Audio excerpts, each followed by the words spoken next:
Get the fuck out of bed, bitch. Go.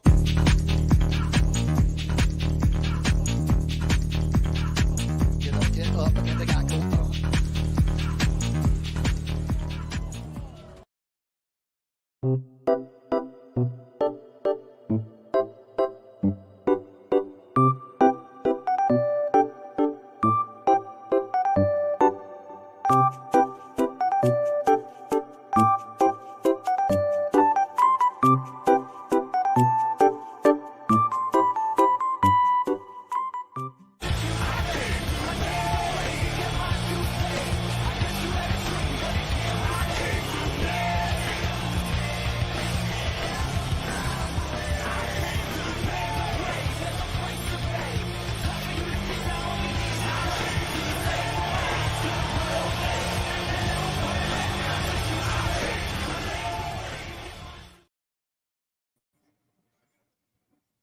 That is exactly what it's been like all afternoon today. There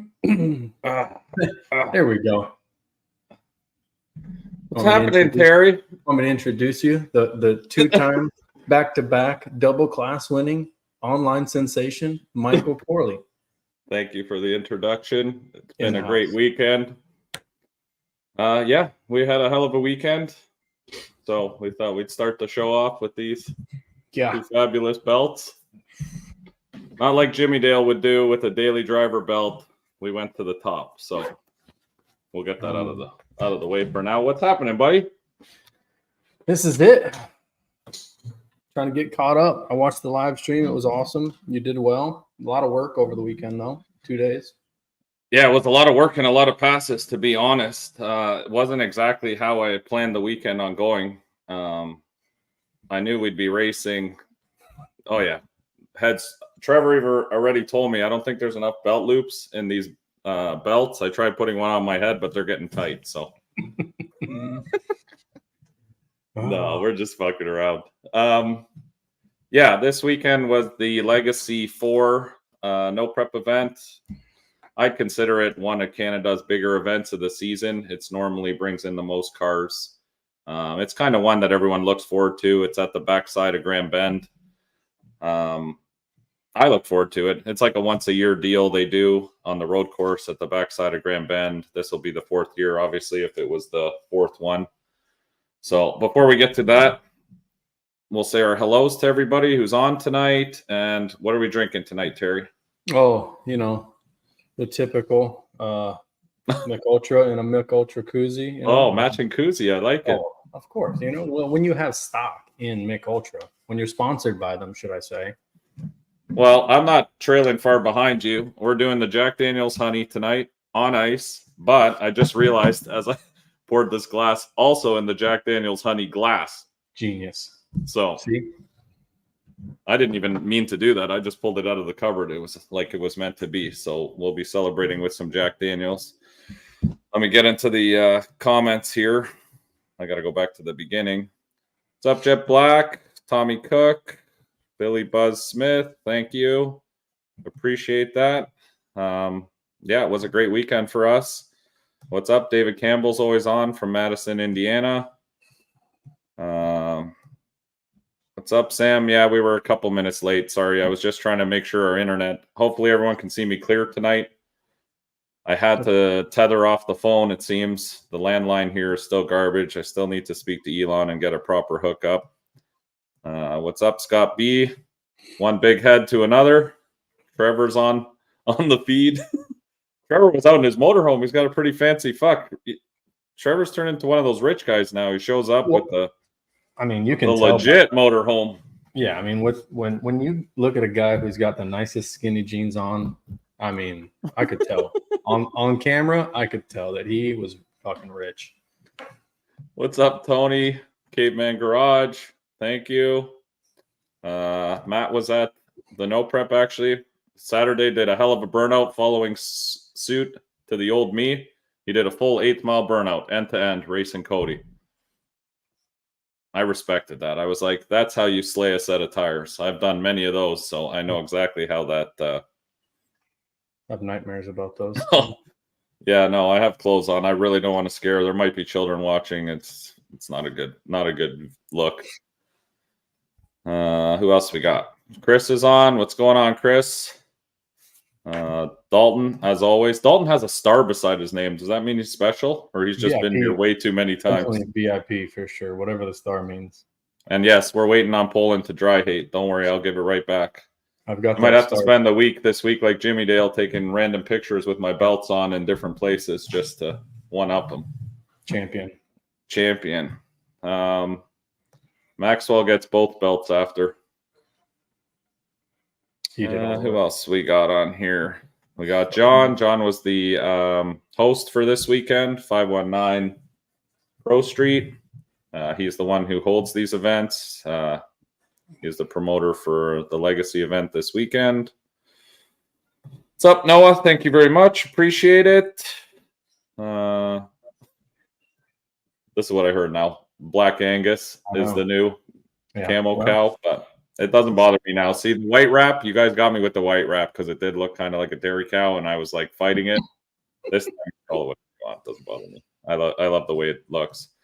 Pedro was also there this weekend. Just got his car out. I know him and Trevor were working on it together. It was starting to make for sure. He was making some test passes, I think, after in between rounds there. It looked good. Yeah. I think he actually won second chance race as well. So considering it's a new build, he was doing really well with it. Maybe it wasn't test passes then. It was probably second chance I was watching. Yeah, Kentucky was this weekend. I heard it got rained out, sadly. That was an upset. I know there were a lot of cars there. I don't think there were that many cars anywhere this summer to that extreme. I could be wrong, but there were quite a few cars. I was talking to Happy in our group chat. What's up, Kyle? How's everything? We got the legendary Southern Chassis Works in the chat. Undefeated South Florida Street King right here. But don't worry, Mike. I'll be down there a couple more months. You better be out there testing because. Remember that time you jumped 7 times against them? Don't worry. Things have changed. Things have changed. I got it on video. Ricky Wright, my boy. So yeah, I think we've said what's up to everyone who's on here. What's up, Kevin? Yes, I spoke with Alex that he's going to come on because we need to talk about a little bit of this weekend's drama, if you've seen it or not. Ben on Pro Treat video did a live. It's long, but we'll give you the gist of everything that happened this weekend. So, yeah, Happy was definitely soggy for sure.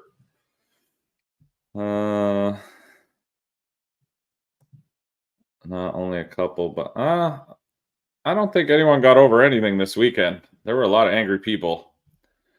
We'll throw Alex under the bus shortly, so I can't wait.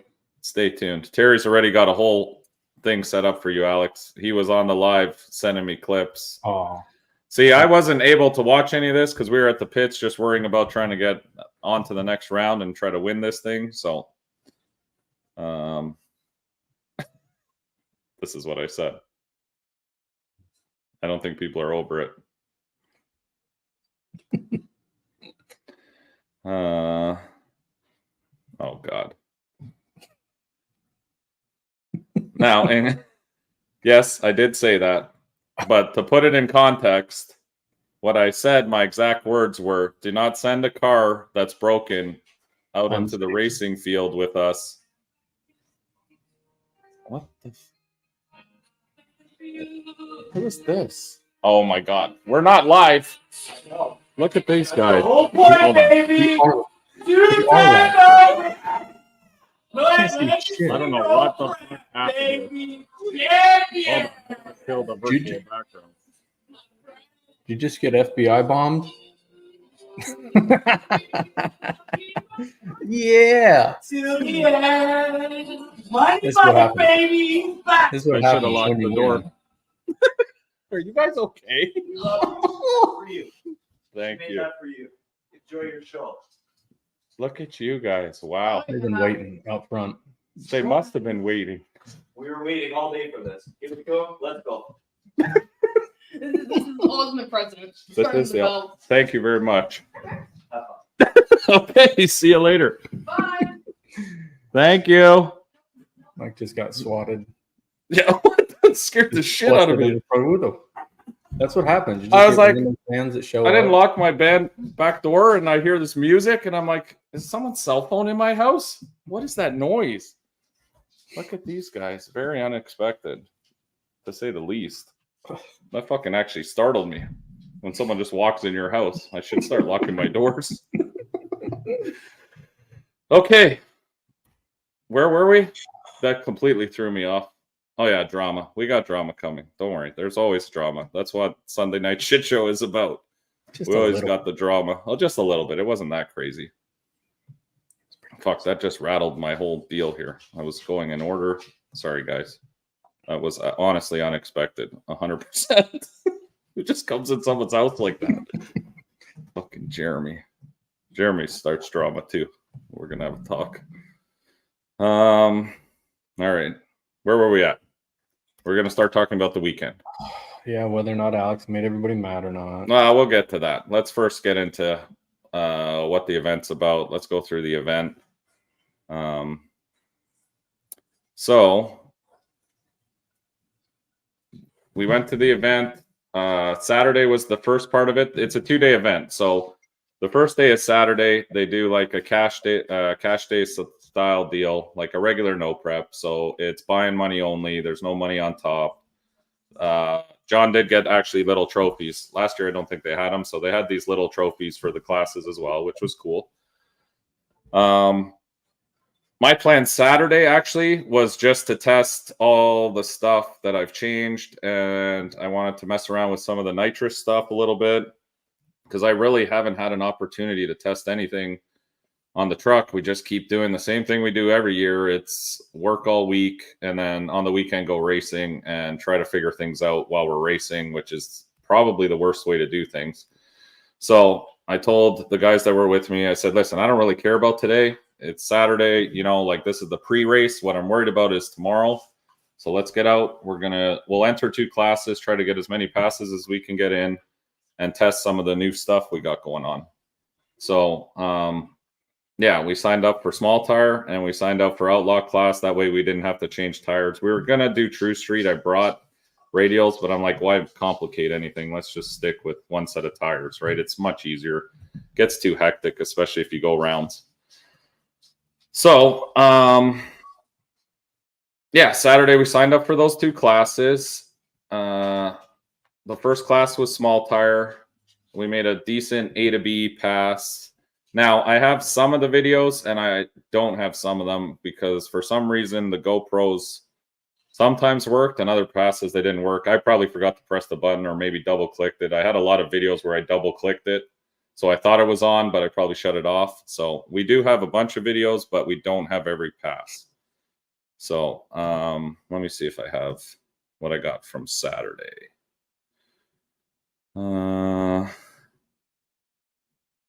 These are mostly the second day. So anyway, we raced. I forget who we raced first round in small tire. We ended up beating them. We made a decent A to B pass, enough to get some data to start looking at something from there. The road when we got there looked like someone had been testing in the right-hand lane. That was the big rumor. But after further investigation, as you would call it, because it's a road course, the left-hand side, all the rubber had gotten worn out because as the cars come around the corner, they scrub down the rubber. So I would say the right lane was faster in the beginning because it did have a little more rubber down in that lane. But the problem with the right lane is it's got a bump about, well, exactly where the truck shifts. So if you had a Pro Glide, or Power Glide, it was kind of right in the 1-2 shift area, which was real shit. But the right lane had a bump, but the 60-foot was better in the right, I would say, at the beginning on Saturday because it still had the rubber left over from before. So once you heated it up, it got sticky relatively quick. So we raced small tire, went through round 1 in small tire, went outlaw was after small tire, did another pass in outlaw, was getting a little bit faster. We made some shock adjustments. The left lane was the faster lane, in my opinion, after they'd kind of leveled out because the left lane didn't have as many bumps. It was more of a straight through, flat. it didn't unsettle the car as much as the right lane. That bump in the right lane probably cost you a tenth, maybe 2, depending on how badly you bounced off of it. At least that's what we saw on the draggy.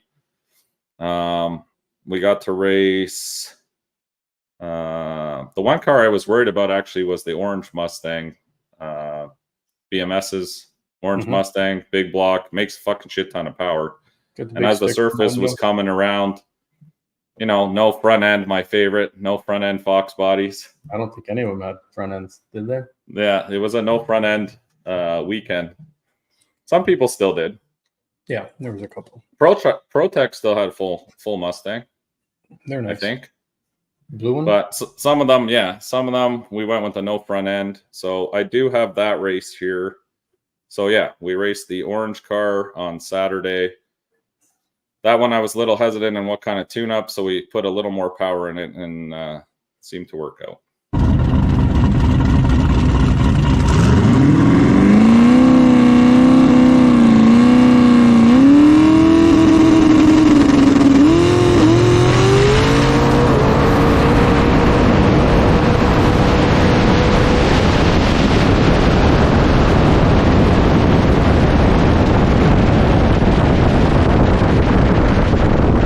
Now, say my name.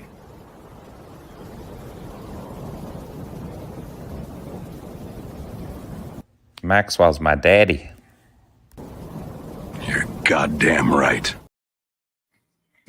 You're so simple. This is what you do all day. Fuck. Sorry, Matt, I'm just playing around.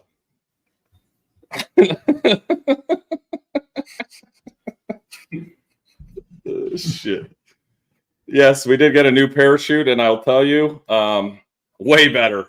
That one, when it opens, I actually feel it's stopping the truck. I used to throw the other one, and I was like, is the parachute open? It felt like nothing changed. So,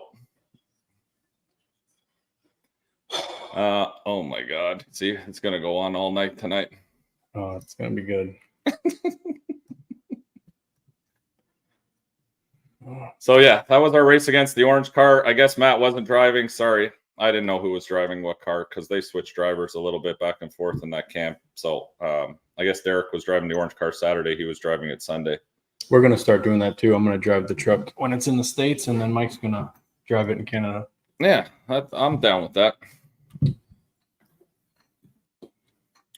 So that was one of our passes in small tire. Then we had, I felt like, no, see, most of the clips are all from day 2.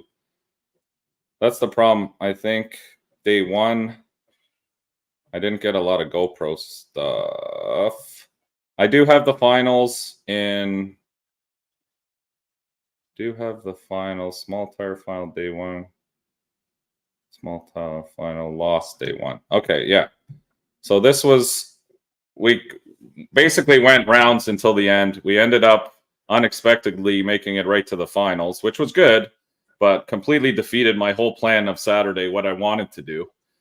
We ended up just racing all day instead of testing any of the stuff I wanted to test. But I mean, indirectly it was testing because we were making passes and we were getting faster and we were getting a lot of data that I was able to look at Saturday night. So it was a good thing, but it wasn't the intent I had on coming Saturday. I really wanted to try some of the new stuff, and I still haven't been able to do that. So we're going to have to rent the track or something one day and then go out and just test. But I'm not complaining. The truck was doing well. We were getting faster and faster.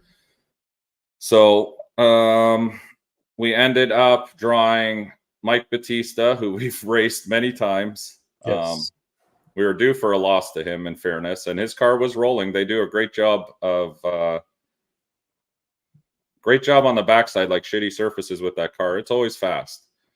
So I know he was fast, and I know he owed me one. So where is the outlaw final? This might be it. I may have to stop it if it's not.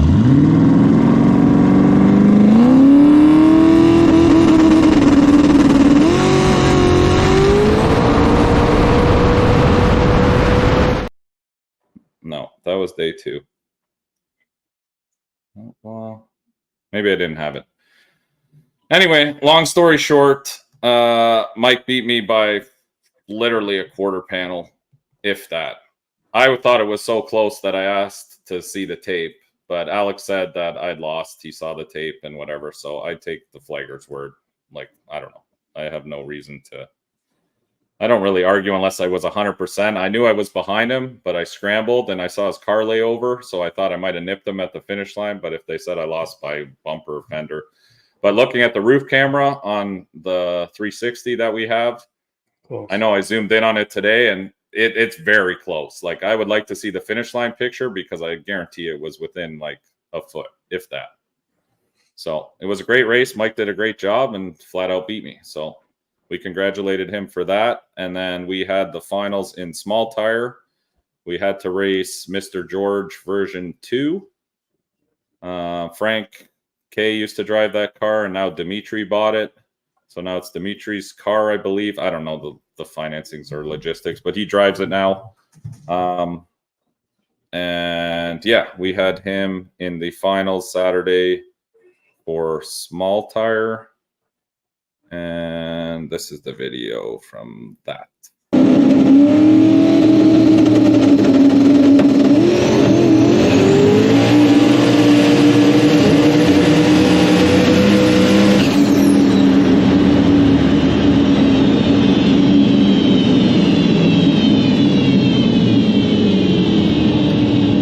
Hey, Gilmore, you suck, you jackass. Why don't you shut the hell up? It's accurate. It's literally what I said that evening. I got a big text about losing in the finals and all these excuses, and I said, "Hey, dude, get your shit No together. excuse. I don't want to hear about a bump. I don't want to hear about a blah, blah, blah. Well, tune on point." You're right. I agree with you. And he beat me straight up. We had a great race. We both left on the light together. But my problem was I really didn't want to hit. I tried hitting that scramble a previous race earlier before that bump, and it really unsettled the car. Because Saturday night I looked through some videos and stuff, and what was happening was the truck was bouncing over that bump and landing on the rear tire. And then the leaf spring would fully compress and bounce the truck back up. So if I hit the scramble before that bump, it was getting way too much wheel speed. And then when it was landing, it was I didn't want to do a big burnout after the bump, in essence. It was slowing me down hitting the scramble. So I waited till after the bump, but it just wasn't enough.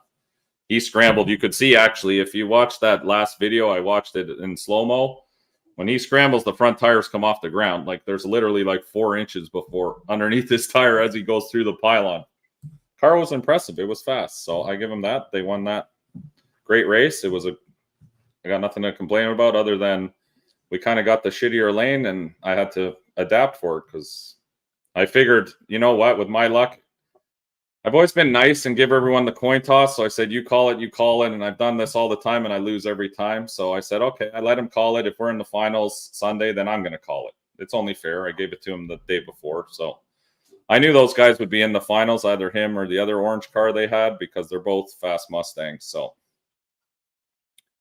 yeah, we made it to 2 finals Saturday, lost both Outlaw and Small Tire on Saturday. So Terry knows I was fucking pissed.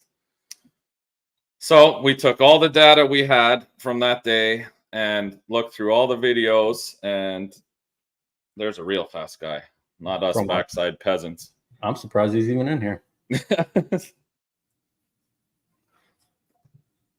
Yeah, if you have that finish line footage, it would be cool to see. I know the race with Batista would be cool to see just how close it is.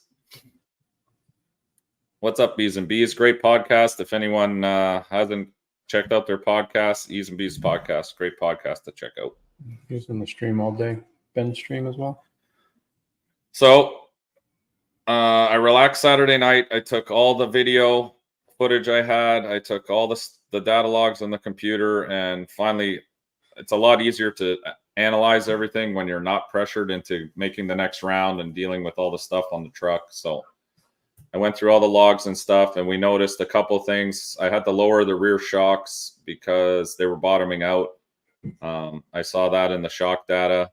So that was probably part of the reason in the right lane. When it hopped, it was actually hitting the rubbers on the rear shock. They were fully loaded, as we'd say.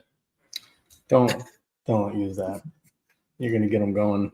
So in the morning when we got back to the track, we dropped the rear shocks, opened them up a little bit more so they could absorb some more of the cushion, so they wouldn't be bottoming out, because everyone knows if you top out or bottom out a shock, it's never good. It unsettles the chassis. So that was one of the things we realized from Saturday. And the second thing was the 60-foot wasn't good because I was trying. The problem with rear mount turbos, I'll tell anyone who is planning on doing them or whatever, there is a sweet spot with boost. They don't like to be, if you can't make enough boost out of the turbos in the rear, how can I explain this so that it's simplified? You can't leave on 4 pounds of boost. They won't like that. And because of the lagginess, I know there's nitrous and stuff, but we haven't had a chance to test all this stuff yet. But with the setup the way I had it, exactly. Set up the way we had it with no nitrous, the truck had to leave on a certain amount of boost. Yes, exactly. Dylan knows his is a rear mount too. So what I saw on Saturday was we couldn't get a good 60-foot in because the boost was too low. So we had to make some changes to the tune-up and the timing retard and all that stuff to accommodate, to make a lot more boost so that the turbos would be happier so we could 60-foot better in essence. So I learned a lot of that from Saturday's passes because we had a ton of power out back, but we just couldn't 60-foot with these guys. Every video I had, they were pulling on me in the 60, and then I had to run them down. And it wasn't going to work on Sunday because what they did on Sunday, which I tried to explain to everyone about this event, that it's not the best idea possible. I mean, it is and it isn't. If you want cars to go much faster than they did the day before, which kind of defeats the purpose of a backside. The whole reason of having a backside is kind of the surface becomes the equalizer. But they moved the surface back about 30 feet, I'd say. Maybe not even 20, 25 feet.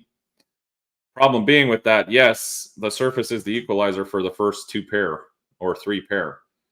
And then what was happening was you're connecting the rubber 25 feet back to the old burnout pad and then going into the old 60-foot.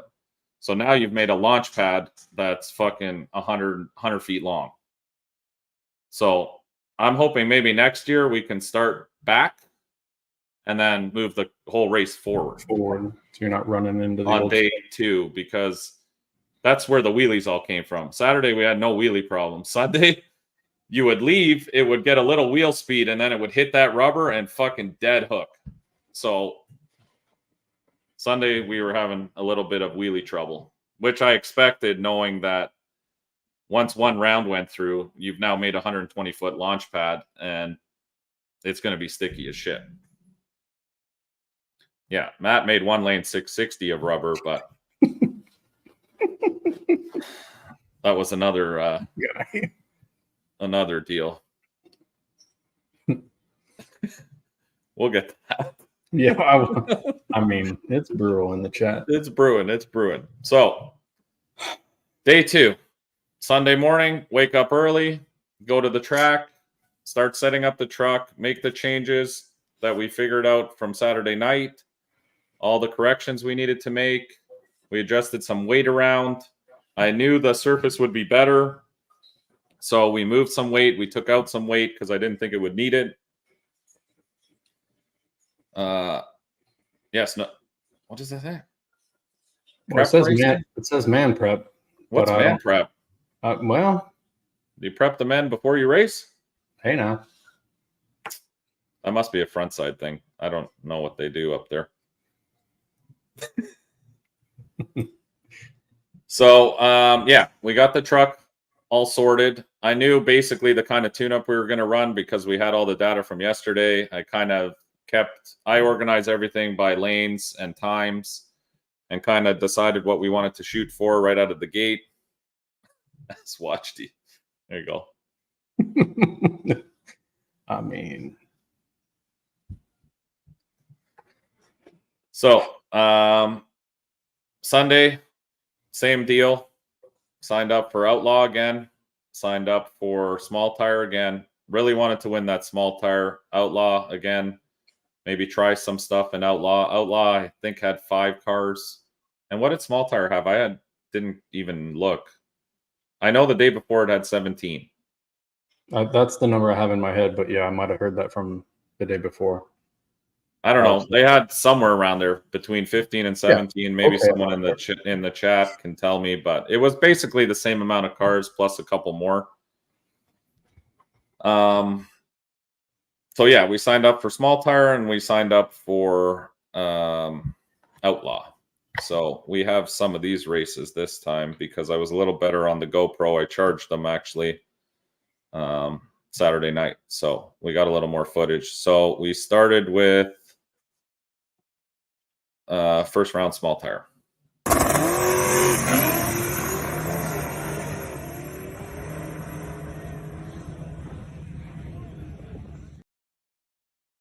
As you can see, surface is fucking sticky. First pass on the button on the bumper, or trying to go up on the bumper. Pedaled it, brought it back down. Okay, it was exactly how I expected it to be. There we go, 19 in Small Tire on Sunday. So we move on from round 1 of Small Tire. We do round 1 in Outlaw. I wasn't quite sure on this car being an Outlaw. I think he was in Daily Driver. Maybe he just wanted to give it a shot in Outlaw because they were putting money on top of the class. This is the guy you waited for because he had just done Daily. And he just finished Daily Driver and he needed his car to cool down. So we gave him time, obviously. I know how that is. So I asked him how much time he needed and waited for him to come up. So this was our first round of Outlaw.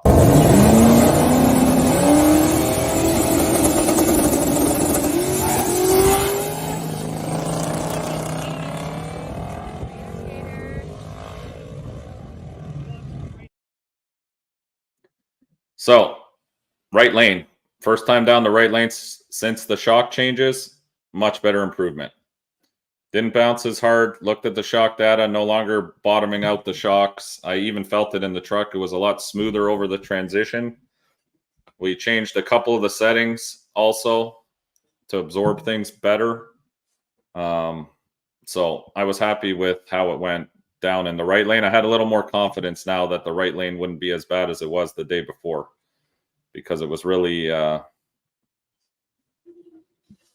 lots of money to spend. Is he talking to me? I guess he must be. Well, you do. I mean, double classing? Yeah. I just like racing. I tell people this all the time. You travel to these places, I want to do as many passes as I can because that's why we're there.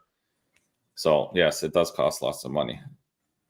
And yes, Jeff Shocks are putting in work. They're working out very well. Shout out to Jeff Thomas, TRS. Hooked me up with the right shock combinations, definitely, and helped the program for sure. So we made it through round 1 of Small Tire. We made it through round 1 of Outlaw. Things were looking good. Times were getting quicker. We were roughly almost 2/10 faster than day prior because now the 60-foot was working. I kind of found the sweet spot that those turbos liked to leave on and made the proper changes to our retard ramp and stuff to make it smooth and leave. You can't say that. Timing retard. You can't. Well, I don't think you can say it at all. Timing reduction. There you go. All right. I don't know. This guy's. Terry, you steadily skipping comments? I mean, it depends on what he said before. Yeah. What did he say? No, actually. What are these ghosts? No, actually, are those condoms or ghosts? Those are paper clips. Oh, paper clips. No, he has a comment, but I've got it starred for you to go back to later because it's not really on what we're on right now. But it is got to do with FL2K. So, all right, yeah, no problem. I'll answer your question. Sorry, I don't think Terry really blocks anybody. He just kind of keeps things rolling, or else he knows it disturbs my whole flow. Wanted to come back later. So, round 2. We're still in both classes. What do we got for round 2? Small Tire, day 2, first round. Small Tire, final, day 2. That's not it. Did I race Jason in round 2 in Small Tire? Could that have been It could have been second round. Okay, now I think this is where the fuckery started, and that's why everything got messed up. Well, it started in first round for sure. Yeah. So in first round, now to get to the drama part of what happened and kind of messed up. Now, this is what fucked me up too, because, well, I'll explain it as we go here. And you guys can give your feedback because this is our open platform to discuss these kind of things. And we're going to, Alex was supposed to come on. Maybe he's not coming on. I don't know. So are we starting at the top, Terry? Yes, you can start right at the top. Terry helped putting these clips together, so I wasn't watching the live. He was. I was. Yeah, I watched the whole thing on Ben's video. He did awesome. I actually didn't. All this stuff I haven't even seen myself. Whether he was trying to or not, he was getting some of it on camera that was pretty spicy. So this was the pass that started all the bullshit, I guess. So let's open this up.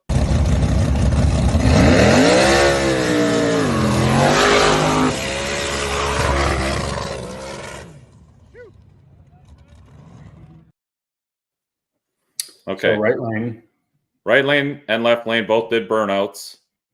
And you could see smoke in the left lane. You could see way more smoke in the right lane. But I mean, it's a big block fucking twin turbo deal. It blows the tires off. In the driver's meeting, it was stated, I remember this because I was there. It's a one burnout only because they didn't want one guy doing a burnout, then going back to stage, and then the second guy deciding after that, oh, well, we're going to do a second burnout. No. Because nobody likes that. It's annoying. And a lot of times people do it on purpose just to fuck around and let the other guy's tires cool down. Like I wouldn't appreciate it either. So I really appreciated the one burnout kind of deal. But the deal with the burnouts always for these events is they must produce smoke. So I think Alex might have had his back turned when they did the burnout or something. I mean, had to have. He drove by him and the smoke was gone by then. But yeah, okay. There was smoke at the beginning. They backed it all up.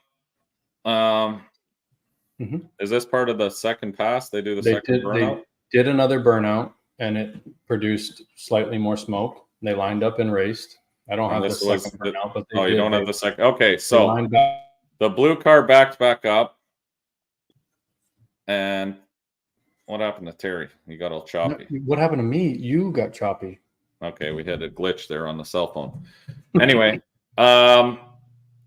the blue car backed back up, and I guess Alex gave them permission, and he's more than welcome to come on here and explain what happened, because I wasn't there. I'm only going off of the videos we're watching here and what I was told.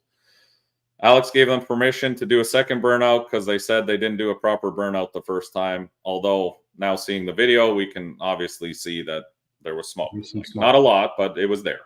Yeah. So I don't believe anyone contested it at the time because they went on to race after that. Correct.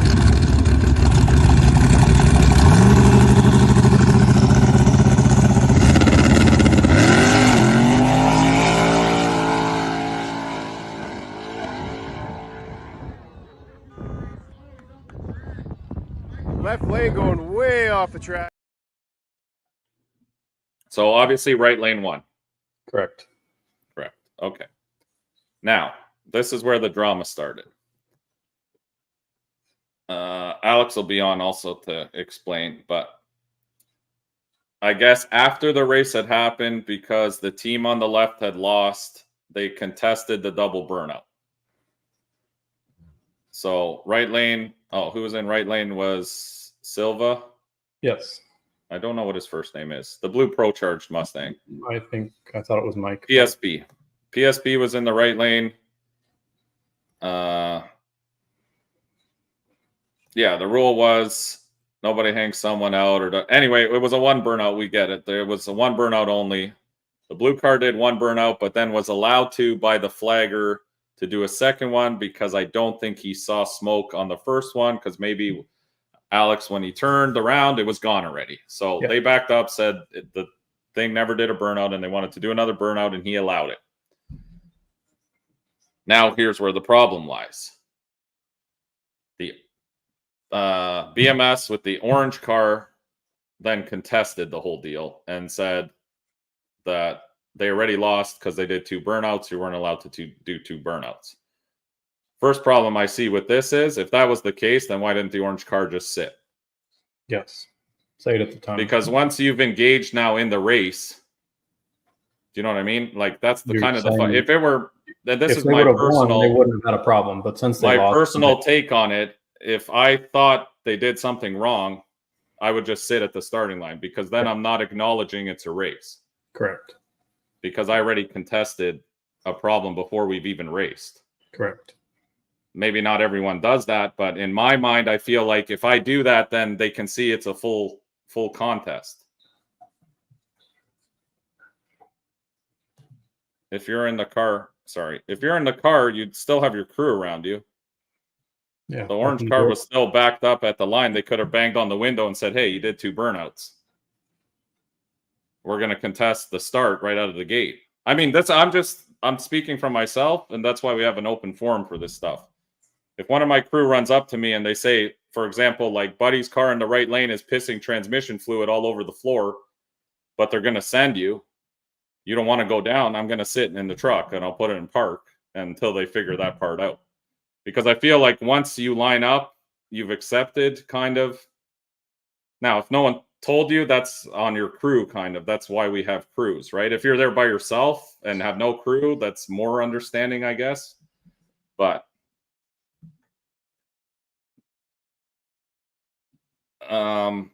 this is where it all began. So I don't know what other people's theory is. And here, Alex just came on. Give us 1 second. We're going to take a quick, what do we got, Terry? Quick commercial break? No, fuck. Terry loves a good I commercial never break. know how these are going to go. I don't even know what we got here. We're going to take a quick commercial break and get Alex on.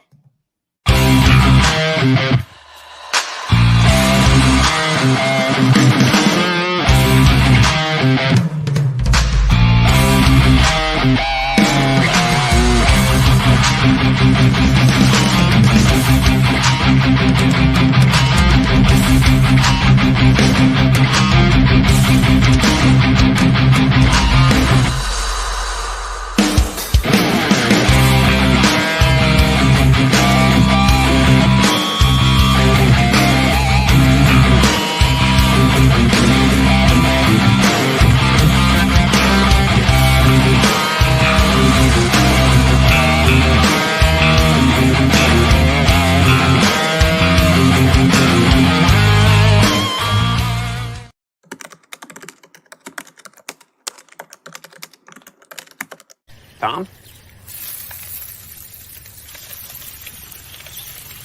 Could be Danny.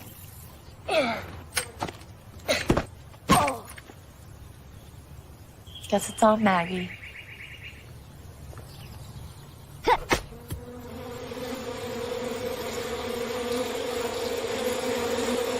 Should we have another one? Talk to us about retirement today. Feel comfortable about tomorrow. Mass Mutual. God damn it. I mean, Oh, he's even uglier online. Fuck. Yeah. I didn't give you a Sinister hat at the race to cover No. that bead? No. I mean, Ben. You got won one. this one fair and square. There was no bribery. Oh, fuck. I knew I should have bribed you. What's happening, Alex? For anyone who doesn't know Alex, who I'm pretty sure everyone on here knows Alex because of that beautiful face, he was the flagger at the 519 No Prep event this weekend. So, Alex, obviously I wasn't. Hold on. I got headphones in. I can't hear you guys worth shit. No problem. Let me just switch it over to just. Maxwell has his own merch. He has his own merch line. You can buy it online on our store. Facts. Hey, can you hear me? Yep. Okay, sweet. Yeah, we can hear you. So, we saw the race live now. Obviously, you must have had your back turned and didn't see the Silva's car smoke or tire smoke. Or go ahead, you tell it. I wasn't there, so I don't know what exactly came about. But before we do that, we got a couple more videos maybe we'll show just so other people understand what happened after. Yeah, sure, play him or whatever. Luckily, Terry's on the ball here. He don't fuck around. It's If so Ben's good. on the live, Terry's on the record button. It's so good. So the pass went off, and then I guess shit started blowing Yeah, a up. couple rounds went by. Pedro Paul out here in that twin turbo Nova. Might see that car go on the bumper. Hey, that was no smoke. Yeah, there's another one. You fucking Oh, PMS tuning yelling at us. Alex again. What are they mentioning to me? There was 2 burnouts. There was smoke. There was smoke the first time. How much smoke? Hey, you said smoke. This is fucking smoke. Smoke is smoke, man. Whether it's a smoke signal or fucking out of it. There is. There's entire smoke. With entire smoke, man. Here we go again. Alex. It's not running back, man. All right, Brian Gilbert up here in the S10 with that LS. We're not sure what it is. It's an LS. It's got a single turbo in the bed, and he's got this twin turbo Firebird coming up here. Such a nice looking car. And Granby doesn't like the call of the last race. I guess he lost to tire smoke or something. I don't know.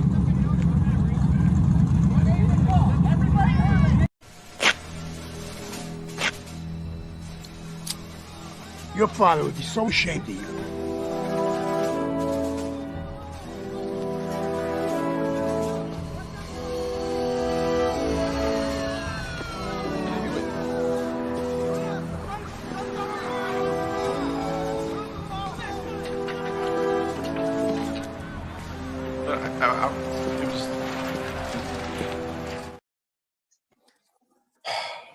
Sorry.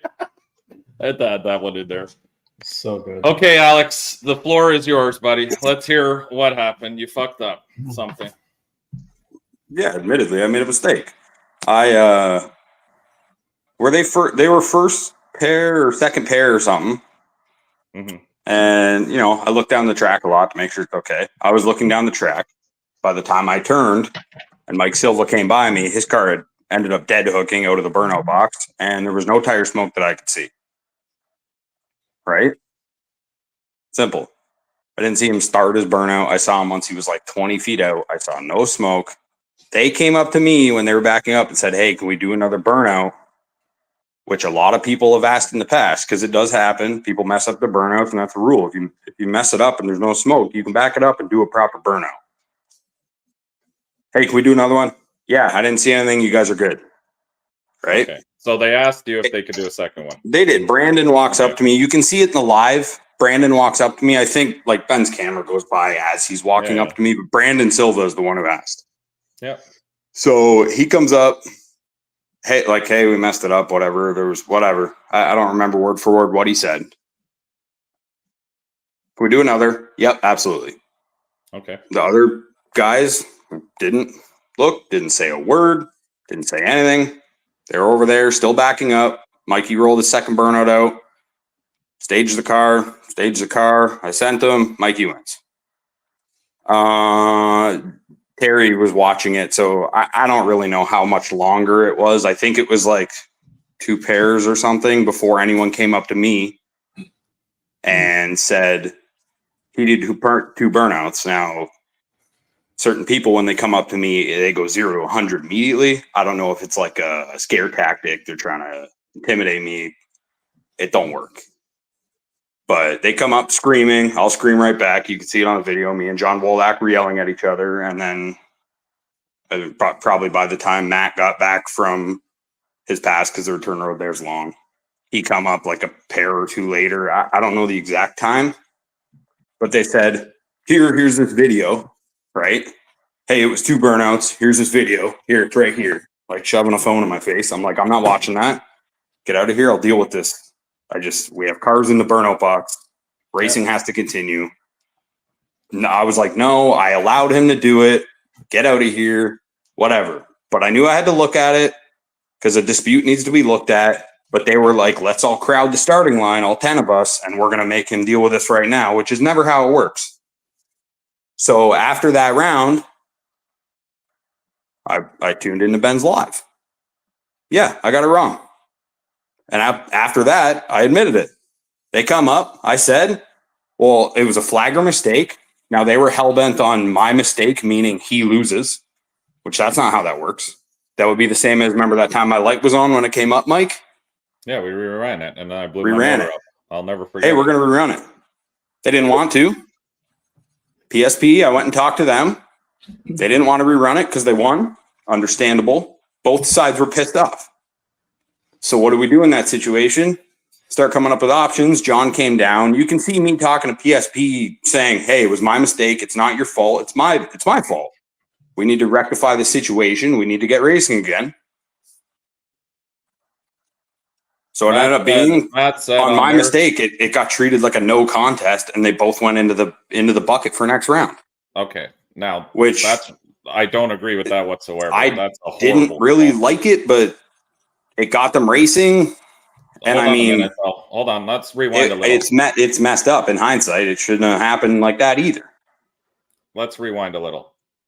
Am I wrong to say if something like that happens at the starting line, you should put your car in park until it's resolved? Is that like a... Because I feel like once you engage in the race, it's like chase is a race kind of thing. Yeah, was it only an issue because... Like, it was 2 burnouts and visibly 2 burnouts to the crew and everyone else who was there at the time, yet they still staged the car. I'm starting from the beginning. So now you had a race, right? Now they raced. Like, both cars left together, no one jumped, no one... But the 2 burnout thing happened way before... You know what I mean? It wasn't a jump. Yeah, and it's not hard like it to wasn't sit obvious. on a jump, obviously, because you leave together. Like, that's a totally different situation. The It's crew not like it wasn't obviously saw obvious. him He do has- a burnout and then saw him do another burnout. And at that point, I would hope Terry would come up to my window because I'd be fucking pissed off if he didn't and say, hey, bro, they just did 2 burnouts. What do you want to do about this? Right? Test it because we just saw it. Because I wouldn't want to go down the track because I feel like once I release that button and we're racing that person and we've staged that, now it's a race. Like, we're okay with whatever. I know not everyone will agree with this. This is just the way I look at things. I agree with you on it. To your second point, at no point ever do I think both cars should move on to the next round. That's not even an option in my books. Like, that goes against every fucking possible scenario. I would give them the option of rerunning it. They don't want to rerun it. That's fine. The guy who says I'm not rerunning it is out. You have an option to line your car back up. You fucked up. I agree you fucked up, and mistakes do get made, and people have to rerun at that point. You win or lose. I know you're mad about it. Like I said, we had to rerun because you fucked me on the light. Okay? Yeah. I understood that. It's not the guy besides me's fault that you flicked the light. I left on the proper light. So technically, I won. I knew I won. But I also understand that in racing, sometimes there's technical issues. Like, shit does happen. I didn't want to rerun either because I won. Like, why would I rerun it? But it's a technical fuck up by the people organizing the race. So you say at that point, like, we need to rerun it because it's not fair to either side. And then the drivers say, well, I won. I'm not rerunning it. Too fucking bad. I don't really think at that point you have that option. And you definitely can't say, okay, well, both cars are done moving on to the next round. Like, that's fucking ridiculous. There has to be a winner. You can't just say, well, okay, I fucked up, so we're going to move 2 cars into a whole next round of cars that one of them shouldn't even be in there. And that's where I started to hear the stuff at my pits, and I'm like, what the fuck are they talking about putting 2 cars through? That's not how racing's ever worked and should never work. That's a rerun. If they don't want to rerun, then that's a choice on their behalf. The other car should come up and line up for the rerun in the beginning or at the end of whatever, all the rounds. And if you're not there at the starting line, that's a choice you've made at that point. Because the judgment is you have to rerun it. There was a fuck up. Humans do make errors sometimes. It sucks. I've taken them myself. I'm not one to say, oh, well, I would have done it. I did it. It's not the... because I understand at least that there has to be a true winner. You can't just... It's the same thing we had to talk about a long time ago. Remember with reruns, with other bullshit? I said there should never be reruns. Yeah, I hate them. I hate them too. So, unless it's something technical like that, because at that point, it's your fuck up. You fuck those guys, and it does happen. You're human. I'm not blaming you. Well, no, I only did it because of who they were, if you ask them. No, I understand that, but at that point, it's a technical because you gave them the okay, and you're basically the commissioner of the race. Like if Limpy did that to somebody, it would be. I think Chris Lane, something like that happened to him too. Didn't he fuck somebody up with a light or something, and they had to rerun, and both sides weren't. People just try and act like bullies here, but it don't work. It's not about being bullies. I think, I don't know. They try. I think a lot of this stuff, am I wrong, Terry, to say it's like common sense, kind of? Does it not seem like common sense? Like, I'm at a loss for words here because I think we must do things differently. I think E's and B's hit it pretty hard earlier. I got no problem with a mistake on the flagger's end. He can even admit that it was a mistake, but his call was the call. Is a 2 burnout thing something you guys do a, hey, if I think you jumped, you bring $100, stop the show, you look at the tape. Is that a thing there? Yeah, disputes are $100. Is a 2 burnout thing, you bring $100 and you review the tape, a thing there? They didn't treat it like it. No one showed up and said we want to dispute. It was just immediate yelling. If it's not, then hey, I in might the middle of an event that we're actively trying to send cars down the track with. If it's not a disputable thing, we're going to go back and watch the video, and you have to put up money of your own. So if you're right, you get it back. If it's not, it goes in the pot. If it's not a thing like that, move on past. Don't look at that video. Look at it later if you want to say, hey, I might have made a mistake. I apologize later, but hey, you made the call, move on past. Yeah, initially the call was. Seen that video. We should have never been spent 2 hours on this last night. It was fucking crazy. I agree with Terry there. That's where I stepped in, because then it evolved to even worse. I watched the stream. It was the wrong call, but I'm okay with that. That happens. I'm okay with it. It sucks. I've been on the other end. It sucks, but yeah, we have been on the other end a few times.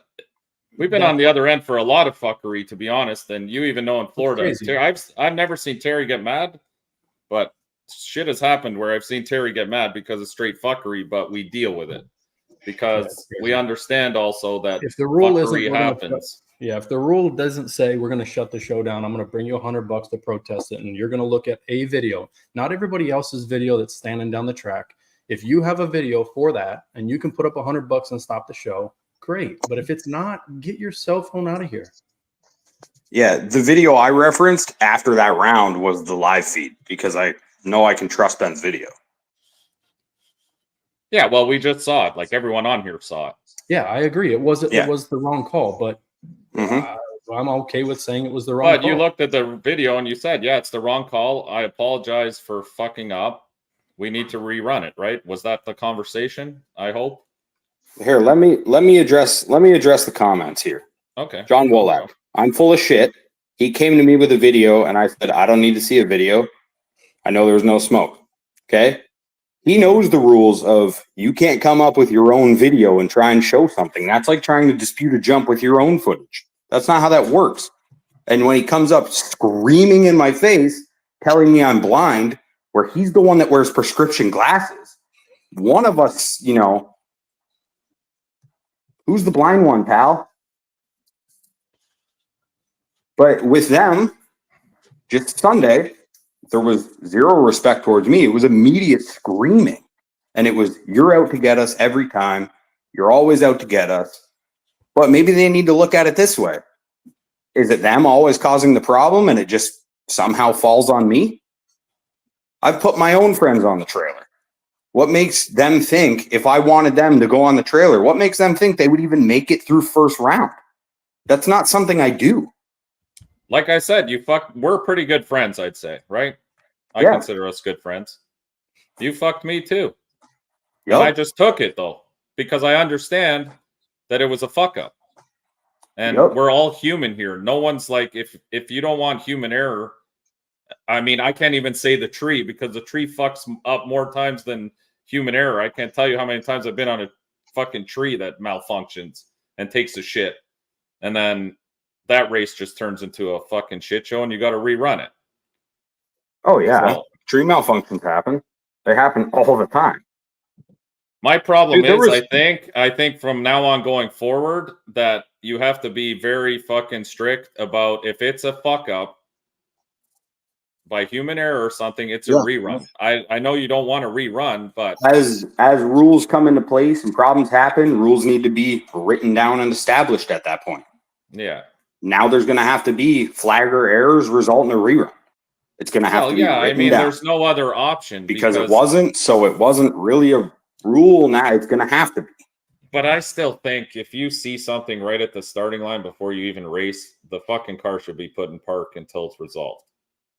Because to go line up and then race and then deciding whether or not you won or lost, I'm sure none of this would have happened if the other side won. Let's be honest.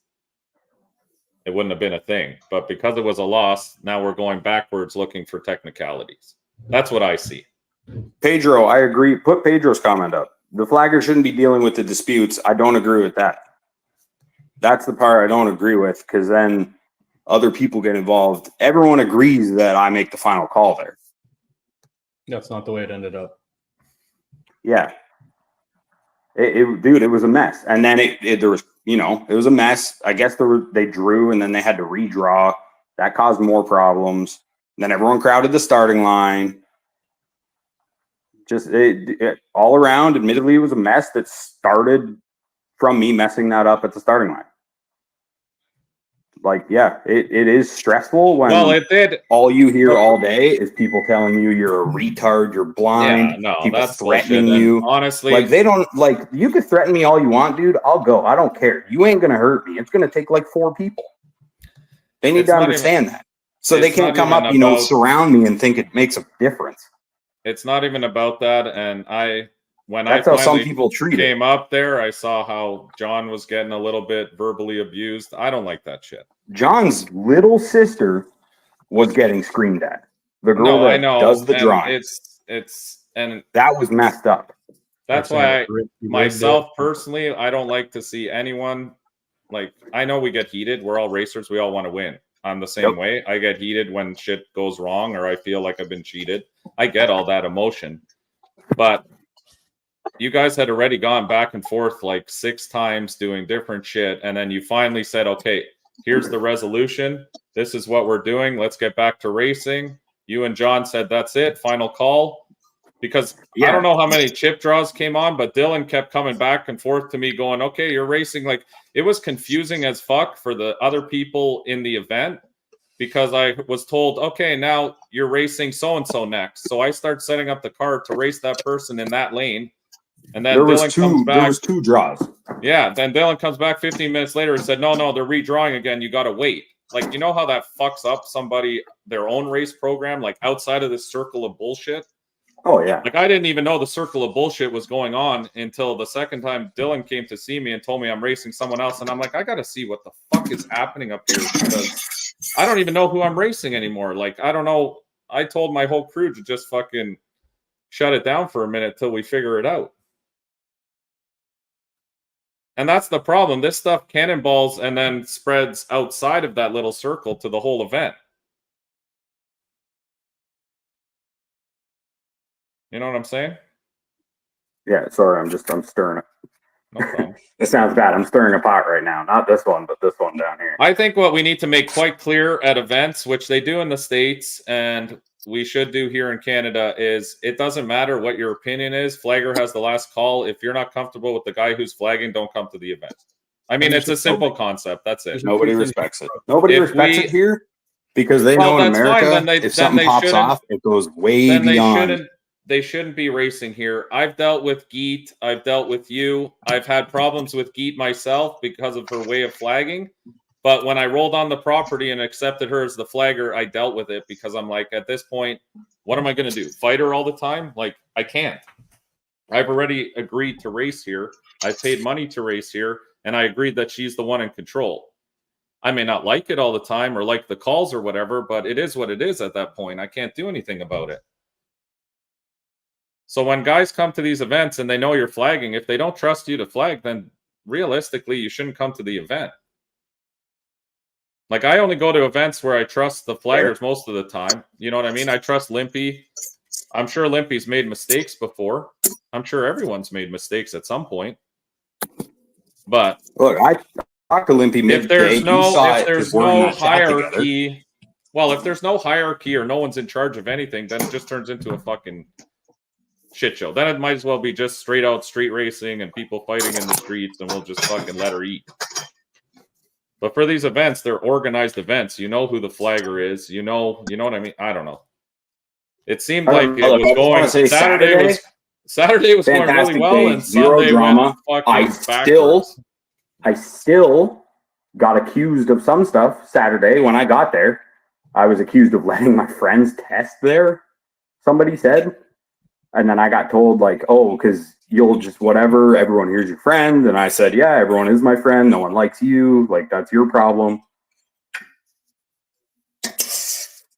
No, I'm not saying... Even though Saturday was drama-free, I was still on the line getting yelled at over stuff that didn't even matter. And Mike, I'm not saying anyone can contest the call. If you feel like something is wrong, you have the right to contest the call. But once the call's been contested and they've made a decision on that call, then you need to follow through with the decision. That's it. I'm gone. We still see you, but you're frozen. Oh, now we see your kitchen. He fell. He slipped. Oh, he fell. You got life alert? Press the little thing on the necklace. You know his address? We can send help. Alex, I think that's your internet problem, not me this time. He's frozen up. Like, look at that face. Just leave him there. Yeah, I'm gonna have nightmares. People love him in the comments anyway, so we should just. Oh, fuck, he's back. Oh, fuck, he's back. Hello. Oh, hey. I think my Wi-Fi just went out. I had to wait for it to switch back to cell phone. Matt, we agree, and Alex even said he made the wrong call. Yeah, no one's disputing that he still wasn't good enough for anybody. He did make the wrong call, 100%. I agree with you. I think everyone in this whole chat after the round to review it. That's all I needed. Not them screaming on my face. So yeah, I'll tell them off. I'll tell them to go away. I'll tell them to get lost, and then. Dude, I don't know. There was a fight happening behind the burnout box, I guess. I have no idea. I was trying to send pairs. Yeah, which is the right thing to do, because I know a lot of people just wanted to race. I didn't even know what was going on, and then it just kept going on for a long period of time. And that's what Terry messaged me, too. He's like, I don't know what's fucking happening, but I'm watching the live feed, and it's like 2 hours of shit now. I'm like, I don't know what's happening either. I've been told I got different pairs every 15 minutes. Yeah, it was an hour and a half, and every time I heard something, it was something totally different. How is that possible? There's just too many people involved. One guy didn't want to do it, and another guy didn't want to do what he wanted to do, and Alex wanted to do it one way, but somebody else thought that we should do it a different way because it was politically correct. And I mean, I'm trying to be nice, but hey, there's just too many people.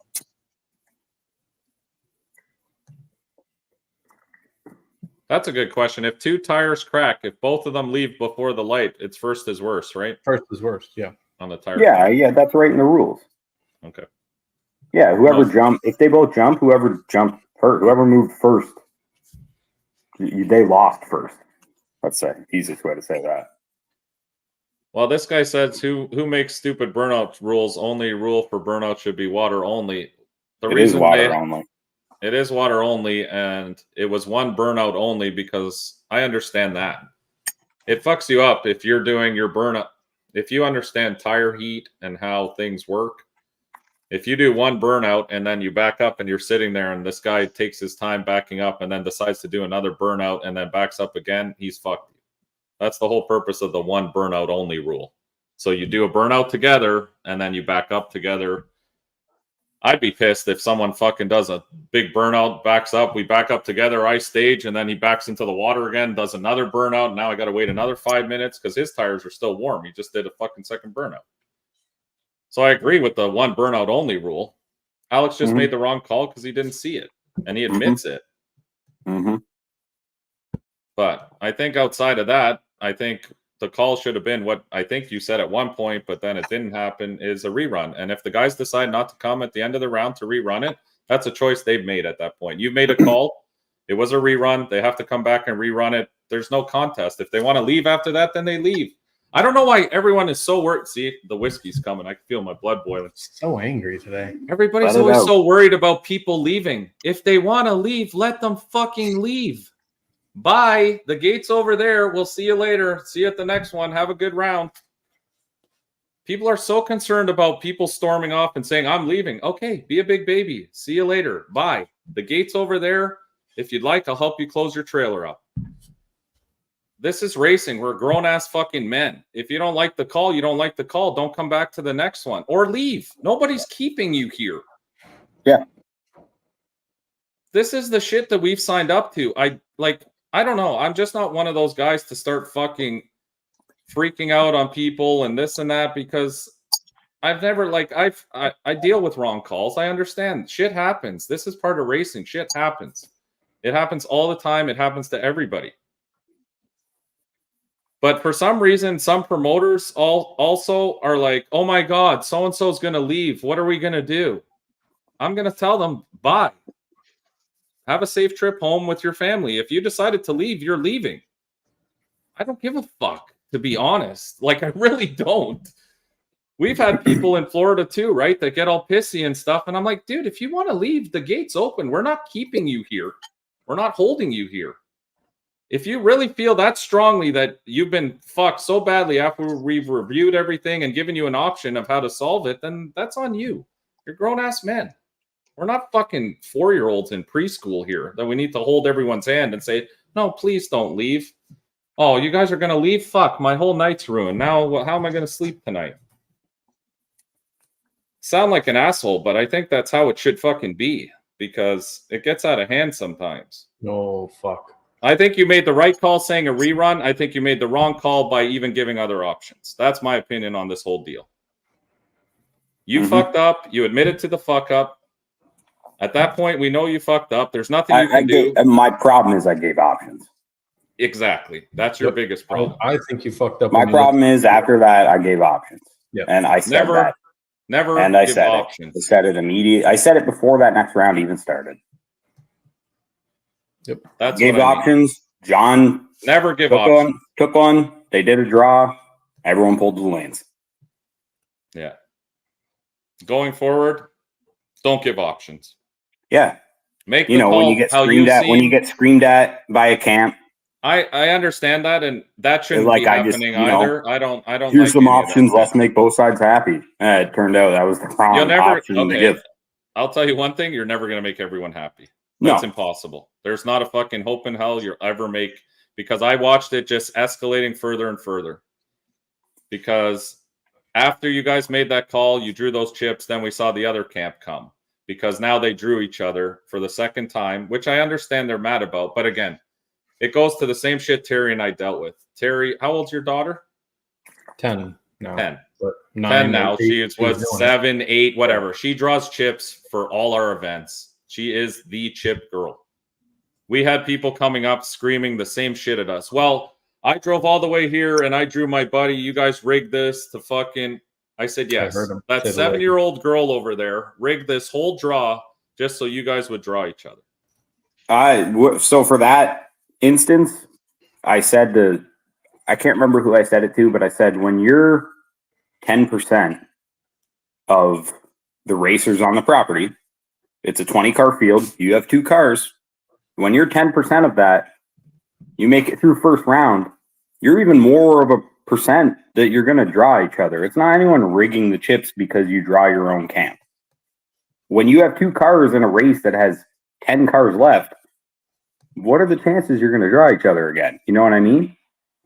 So yeah, it happened. It's a coincidence. It happened 2 days in a row for ProTech, but there's only so many cars. I've seen SRC do that. I've seen SRC draw each other many times first round. First round, it happens sometimes. Every time Mike travels with the Canadian. Every time I travel with Trevor, we draw each other first round. It doesn't matter if it's fucking here. It doesn't matter if it's... Exactly. And, John's little sister getting yelled at the table, she's there helping him out. A camp is just another way of saying team, Mike. And yeah, the mac and cheese is good. But, screaming at John's sister, you got grown men screaming at, she's like 15 or something, isn't she? Screaming at this little girl at the table. So Like, that's not right. How do you expect to not get put in your place for doing that? You know what I mean? Fucking Sherm. I saw Sherm in the stream too, I think, last night. Yeah, Mike, you made Dylan want to put Leafs back in the Nova on Sunday. He can hear you right now. Speaking of that scumbag fucking Dylan. Oh man, it's just nothing but promos now. Now we got a chassis car in the chat. Look at him in the background. Look at him. 250 car. That ain't stock frame rail. Take that bullshit out. I sent you the pictures. It's stock frame rail. I didn't want to see your dick. I wanted to see the car. Yeah. Those pictures were weird. I couldn't. What's going on, Dylan? How's it going? We're having a lot of fun in here.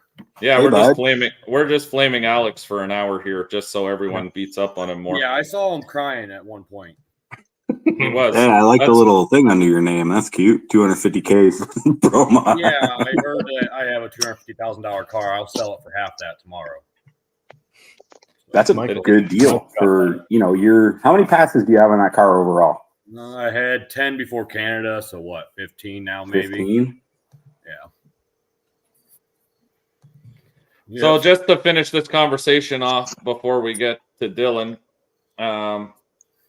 So yeah, just so people know from now on, in the event of a flagger error or technical error, we'll call it, that's outside of the driver's thing, it's fair to say that it would probably instigate a rerun. We're writing it down. For the future, it's written down. It'll be a written rule set in stone. Because, I made a mistake. It wasn't written down, so then you can't argue it, just whatever. So now it's going to be written down that if I mess up, they got to rerun it. Whether they like it or not, that's what it's going to have to be. Same as a tree, it'd be the same as a tree malfunction up front. John, I think there were 3 draws or 2 draws. You guys said you did 2 draws. Okay, they did 2 draws. I know of 2. I saw 2 lists. Was 3. Was it 3? Was it 3? Okay, they did 3 draws just because there was so much confusion and chaos going on, and they were trying to solve the problem, and maybe they didn't go about it the right way. But everyone, I think, has learned from here on what needs to be done in that kind of situation. First time for that kind of situation. So mistakes happen. I mean, I understand that. It's hard. It's not easy. And I think people got to give John a lot of credit. I'm sure he doesn't make a lot of money over there at Grand Bend hosting these events and putting in all that work and getting his whole family involved to run these events. And I think at some point we also got to realize that there's not many events still here in Ontario. So if this kind of shit, like as a promoter, coming up to John and screaming at him and yelling at his family and shit is not the correct way and will never be the correct way to deal with things in my eyes. I tried to calm everyone down when I came up there just because I didn't want to see that kind of shit. Like, John doesn't deserve that. He's trying to run an event. He's not a perfect person, but he's doing the best he can. He is the promoter. He is the guy who set all this stuff up for us this weekend and got us a place to race. He held, in my opinion, a very good event. I mean, okay, this issue was an issue, but it was only one issue that should have been solved relatively quickly. Saturday was a great day. I don't think there were any issues. Even the people aren't always going to be happy with stuff, but my advice to John is you can't make everyone happy. Run things with your integrity the way you think it should be done. It's your event. If people leave, they leave. That's fine. Like I said, they know where the gate is. And if they don't want to come back and nobody wants to race 519 Pro Street anymore because they think all his rules are bullshit and his flagger is semi-gay, which we know he kind of is. Accurate. I mean, that's on them. Nobody forces people to show up to race. So I think we need to step back a little bit sometimes and, getting fucking... Thank God we got rid of that guy. Yeah, thank God. Let's not kill the final. I mean, there's other events that happen in Ontario that have been dwindling hard for the same exact reason. So that's my only advice as a racer. I really enjoy that Grand Bend event. It's a cool surface. It's a very good. It's a very good event. It's a cool place. I enjoy it. Like I look forward to going to Grand Bend once a year. That's like one of my favorite events. It's on my list like War in the Woods. Legacy, no prep. I hope John continues to do it. No one's going to be perfect. Mistakes are made, but now we can move forward and hopefully have resolutions for these kind of things. And every year you learn. Terry and I are still learning, and we don't know fucking everything. We've had random shit come up that I had no idea how to deal with. But all I did was try to use common sense and say, you know, as a racer, from my point of view, how would I like this dealt with? What's the fairest way to everybody? But people are always going to be butthurt about something. Like, you can't make everyone happy. It's impossible, including myself. You won't make me happy about things either. So, yeah, there's not much racing that goes on up there, and John puts his heart and soul into it, and then 100%. That happens, and it sucks for John. No, I know, and no one should be yelling at your wife. Like, I mean, no. Oh no, John is a very friendly guy and a good dude. 100%. Yep. Like, I've talked to John many times. He loves racing. Like, that's why he does this stuff. It's not, like I said, even if the guy's making $2,000 for the whole weekend, it's a fucking shit ton of work coming up. You know what I mean? 6 Getting months it all old. organized, to get to the event and then run the whole event. Go out there, buy trophies for everybody, get sponsors, fucking set up shit, organize shit. It's a lot. So you got to tone it down maybe a little bit sometimes. And if there's a problem, try to find a resolution in a nicer way, I guess I would put it. Uncle Sherm. So anyway, I think that was it for our drama. Terry, you got anything else to say? I've said it all. Well, I mean, there was a little bit of extra drama that needs to be addressed. What's people going pit to pit, rolling up on people, trying to scream at them or fight or whatever? That shit ain't gonna be tolerated. Nothing happened. There was some words exchanged. Somebody hugged. That can't happen. That can't happen. In no world or racetrack is that acceptable. Well, I'll be honest. If you're going to fight, it's got to be on the starting line in front of everyone there. Well, yeah. I think if it's 1v1, I have no problem with it. I saw a couple of dudes touch nipples this weekend. And, I mean, hey, I wasn't going to break up shit. If it's 1v1, I'll stand there and watch that all day because, I mean, if you're going to open your mouth and talk a lot of shit and stuff and yell at each other and you're going to fight, then I'll let you guys fight. It's like hockey. I'm just going to stand there and watch, but if it turns into 2v1 or 4v1, I'm not cool with that. Yep. If you want to fight, then you guys fight. I'm not going to get in your way. I mean, again, these are grown-ass adult men. If you guys want to fight, I'll stand there and we'll watch, and I'll break it up if it gets stupid. Like one guy's knocked out, I'm not going to let another guy just pound the shit out of a dude that's knocked out. But hey, if you want to fucking... If you want to square up, boys. I'm there to watch. I'll watch it. When 5 guys walk up to your trailer and they go with a beer bottle, 5 guys. No, that's not cool. Was holding a beer bottle, then went like this when they got closer. Get fucked. Yeah, that's not cool. And that kind of shit. And then they really, from what I heard, they really quickly heard the actual truth of what led to that, and they were cool and apologetic about it. Yeah. You got to remember, our community here in Ontario is so small that you're not going to get away with 5 guys beating up one dude in an event area. There's too many people that know each other here. So, like I said, if you have a problem with someone and you want to square up with them, I'm down. I'm not going to get in your way. That's you guys are good to go in my eyes. But I'm not going to let really stupid shit. I mean, if you want to exchange a couple blows, I'm good with it. No problem. But yeah, I agree with you. 5-on-1, that kind of shit, trying to intimidate people, that's not cool and shouldn't be acceptable. So whoever was doing that or whoever's involved in that kind of stuff, don't do that. If you want words with someone and you want to deal with it man-to-man, one-on-one, then deal with it man-to-man, one-on-one. I don't know what else there is to say about that. Deal with it how some people do. It's either going to be a fight, it's going to be litigation, which has been threatened against somebody before, which was the funniest thing I've ever heard in my life, or it's going to be not anything. Honestly, at this age, I mean, we're not. Well, maybe I speak to myself. We're not fucking 18. Really, we shouldn't have to fight in general. I mean, I'm not going to stop you if you want to, but dude, I feel bad for somebody. I'm a father who has a son that's fucking 14 years old. I'm getting ready to watch him fight kids in high school and shit. I don't want to go home and explain to him why his dad's a fucking moron and has a broken nose and a black eye because he was fighting because, you know what I mean? It's embarrassing too. Now I got to sit at dinner. My fucking nose looks like this. My fucking eye looks like the Elephant Man. And everyone's like, oh man, what happened? Well, you see, we were having a dick measuring contest at the track and I lost. And this guy fucking pounded the shit out of me. And now I got to walk around like this for 2 weeks, take my son to school and look like a complete fucking moron. So maybe we should just step back a little bit and let the testosterone nozzles turn them down a little. If anyone should kill somebody, it should be Cody because he's so jacked up on fucking. That motherfucker's ready to pop. So if anyone wants to fight me personally, I'm just going to let him take care of that. Like they do in baseball, they pitch hit. I'm just going to send in my pinch hitter. He's going to take care of that, and then I'll deal with him afterwards. We'll talk. I heard Cody actually. He dealt with the situation of the multiple people walking over, and he's the one that was like, "Hey! This is what really happened." I saw them. First, they came to me asking me questions, and then I was heading up to race, and I said, "Cody, can you just follow these guys and make sure this shit doesn't get stupid?" Because it sounded like it was stupid.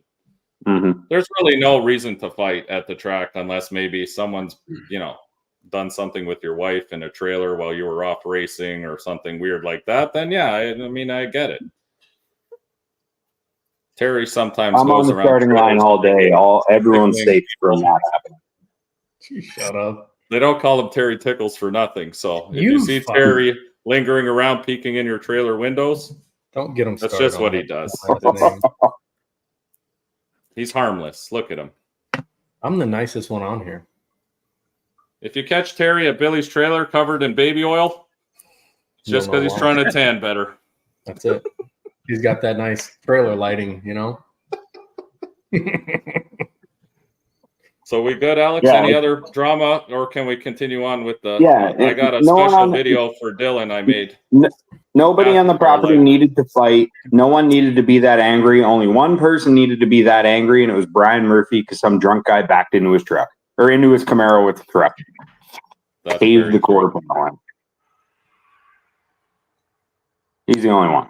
He's allowed to be that mad. That's our original car. He can be mad all he wants. Yeah, I would be mad too about that. We all would. Well, that's where that murder comment came. That Ben, I guess, got on the live. I didn't realize he was shooting a live. I would kill somebody.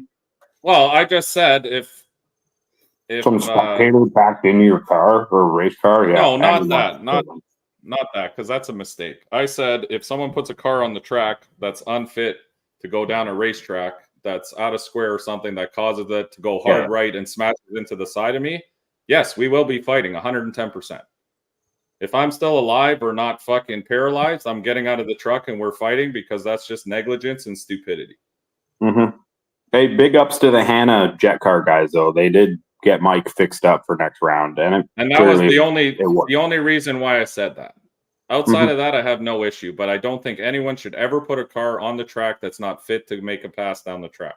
That's all I wanted to be clear with, because some people sometimes, they're like, well, we can limp it through this round with one link bar hanging or some bullshit. No, you can't. Don't do that. For $1,000, you're going to win or whatever. It's not worth it. And I don't want to be on the receiving end of that mistake. Is all I'm saying. The one pass that both went off, someone, I can't remember who, said, if they're really want those belts that bad, I will buy them belts. Somebody said it. I can't remember who. It was funny as hell. Yeah, I think we have that clip too. We can look at that after as well. So Dylan, how was your trip home? Let's talk to you quickly. We've been ignoring you since I put you on. How was the ride back? Good? Yeah, not too bad. Exchanged the money, got about nothing back. Had the trailer searched at the trailer search at the border. That was fun. Oh, they searched it? Yeah, and they going home? Door off the concrete barrier 3 times. So you did what? Sorry? They bounced the trailer door off the concrete barrier 3 times while searching it. So that's a nice little dent. What were they looking for? Did they tell you, or they just wanted to look through it? They just wanted to look. And didn't find much. Did they compliment? Did they give you compliments on the car? They did. I'm just glad they didn't fall on top of the car while they were denting the trailer. But other than that, it's pretty smooth selling. when they check you going back to the U.S., are they looking like because they think you're smuggling drugs or people, or are they looking for tax? Because here they're looking for tax money. Like when we cross, they're looking for parts and shit. Yeah, I'm assuming drugs are people. Oh, okay. Yeah. Because I know a big thing here. Anything. Yeah, when we come back here, they always ask you, like, what are you bringing back? What did you buy? Like, it's all just like a tax. They need to tax whatever you're bringing back. Right. Yeah, they didn't have those questions. They asked about food, meat, what we had, and then they asked to search the trailer. Did they ask you how many bottles of ketchup you had? They did it, but I was waiting for them to ask about why I have 6 bottles of ketchup. So, Dylan, in saying that, you can confirm to the rest of our American audience that Canadian Heinz ketchup is better? Way better. Hence why I stock up every year. Everything's better there. They use less fucking preservatives, so everything tastes exactly different. what it is. We use ingredients versus the 20 real sugar. You have different rules. You have different. We use real sugar instead of high fructose corn syrup. It's crazy. I agree. Now, chip draw, I'm sorry, I'm just going through comments here. A lot of people are saying, like, why don't the drivers draw chips between rounds? I'm going to tell you why myself, and this is the only reason why, and will always be the reason why no one does it anymore. Drivers do not come to the tent when they're supposed to come to the tent. We've gone through this in Florida 3,000 times. It is the biggest pain in the ass to let drivers draw chips. The way John did the chip draw is exactly how it's done. Warn the Woods, it's done everywhere exactly the same way he's done it. I don't think we're ever going back to drivers drawing chips outside of first round. Some people do it in first round just to give, because all the drivers are at the meeting, give it that nostalgia where, you know, oh, we're drawing chips like it fucking matters. You're not lucky. You're not going to draw, like most of these events, they draw the chips for you. I've never questioned John or his people with the drawing of chips. It's just the luck of the draw. They fucking throw chips in a thing and they start pulling chips out. I highly doubt his sister or wife or whoever draws the chips really gives a fuck. They're just numbers to them, realistically. Half the time it takes 30 minutes to track everybody down. Yeah, you cannot do chip draws anymore with the drivers. Like, that's a thing of the past. That is the royal biggest pain in the ass and will cause an event that should take 4 hours to take 8 hours. Because then you get redraws and bullshit because, oh, this driver wasn't here, or he shows up 5 minutes after it's drawn and starts bitching, oh, I didn't get to draw my chip, who drew my chip, and blah, blah, blah, blah, blah, and it's a fucking nightmare. It also eliminates chip swapping, which is still an issue where drivers draw chips. Okay, and that. I liked last year, though, where they actually wrote it on the board. So you could just cruise up there and look at the board real quick. Well, yeah. That rather than trying to read the Facebook page or look at their notebook. Yeah, we try to have, well, anyway, we do our own way, our way, and I'm sure John will take this criticism and maybe, normally he does put the names on the board. Yeah. Maybe they were just, like I said, there was a lot of drama and shit going on. John was busy. I'm sure they were just a little overwhelmed, so I'm sure they'll do better. Everyone gets better the more they do this stuff, so I'm sure we'll see improvement. But to go back to drivers drawing chips, no fucking chance. That's a nightmare. From a promoter point of view, it's an absolute nightmare trying to wrangle. It's like wrangling fucking squirrels that are high on meth. It never happens.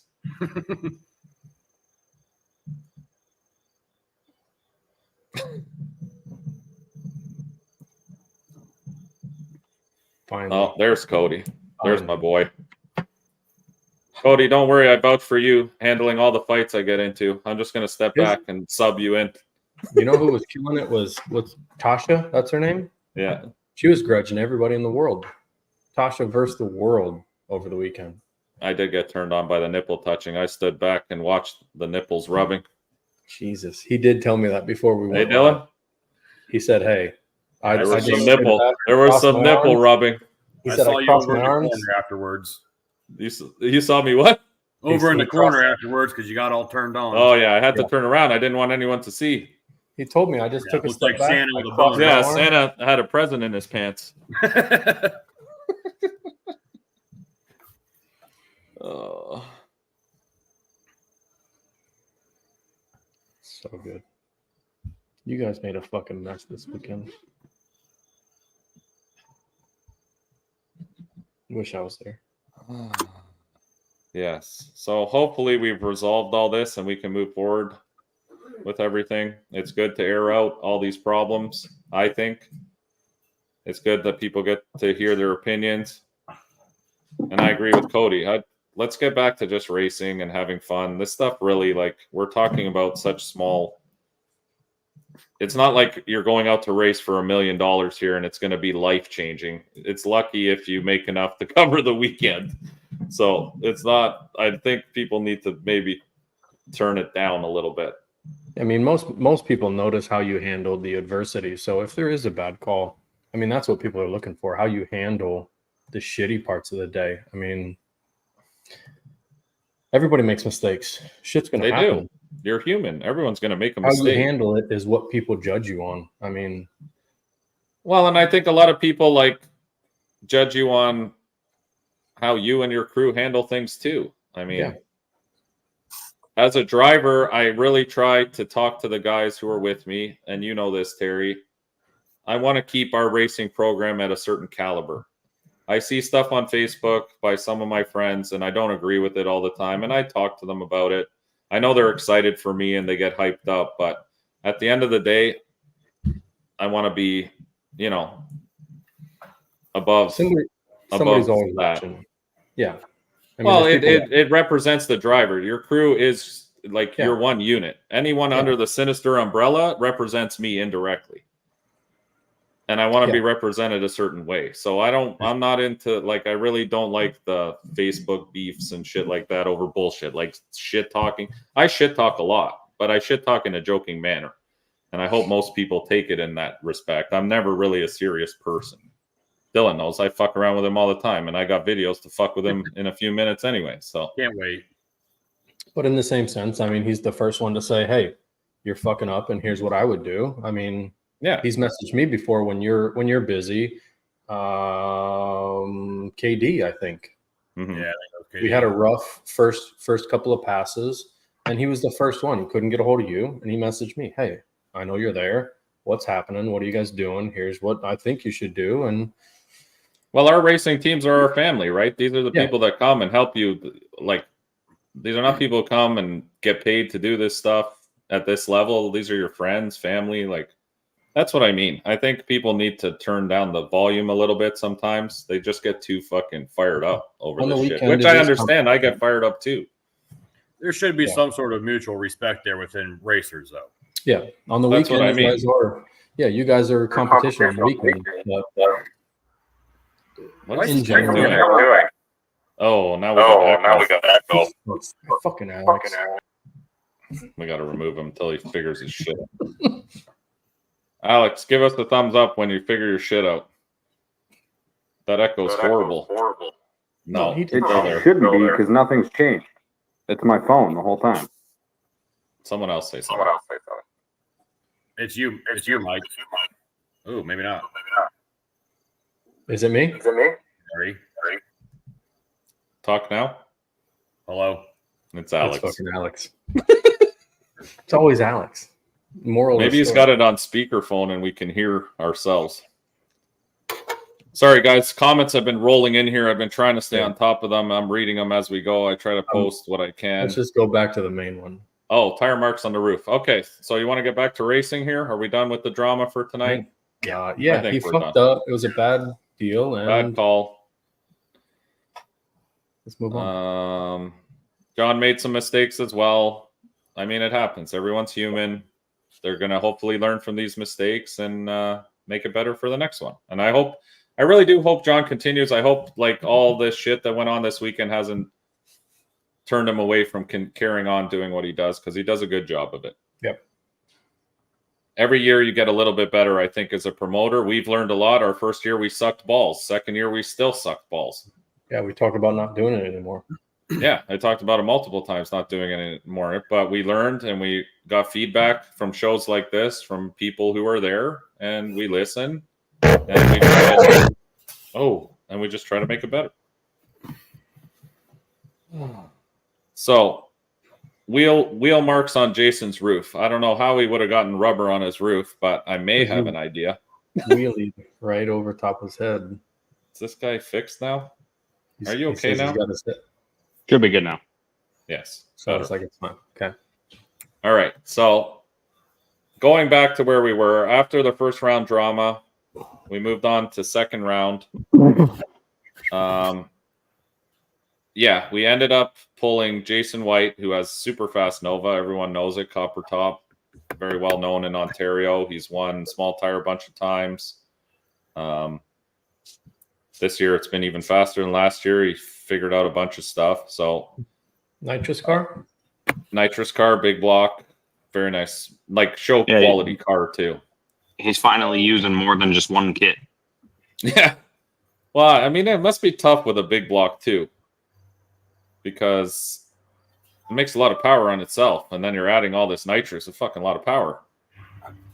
So we pulled up beside Jason. I kind of put in a little more sauce in the 60 foot because I know these nitrous cars, not the fastest Nova. Oh God, here we go. Now we're gonna start a second war of the chat. Oh, they should have grudge raced yesterday after. They should have, to see who the fastest Nova in Canada is. No prep Nova. So this was our pass against Jason.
Yeah, that was tight.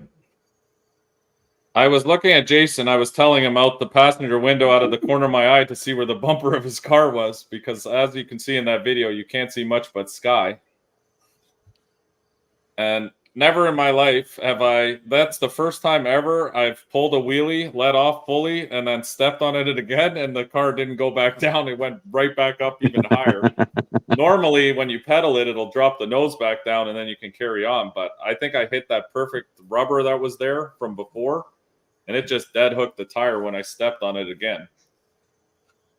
No, the shocks were fine, but it did rattle my back, as always, when you land on the skis. But luckily, after KD, I welded on a whole brand new ski set underneath the truck, so there was no damage underneath. We have loops and metal bars and all kinds of shit for these stupid wheelies. Right, Dylan? I don't have that problem. I know. It goes straight. Boom.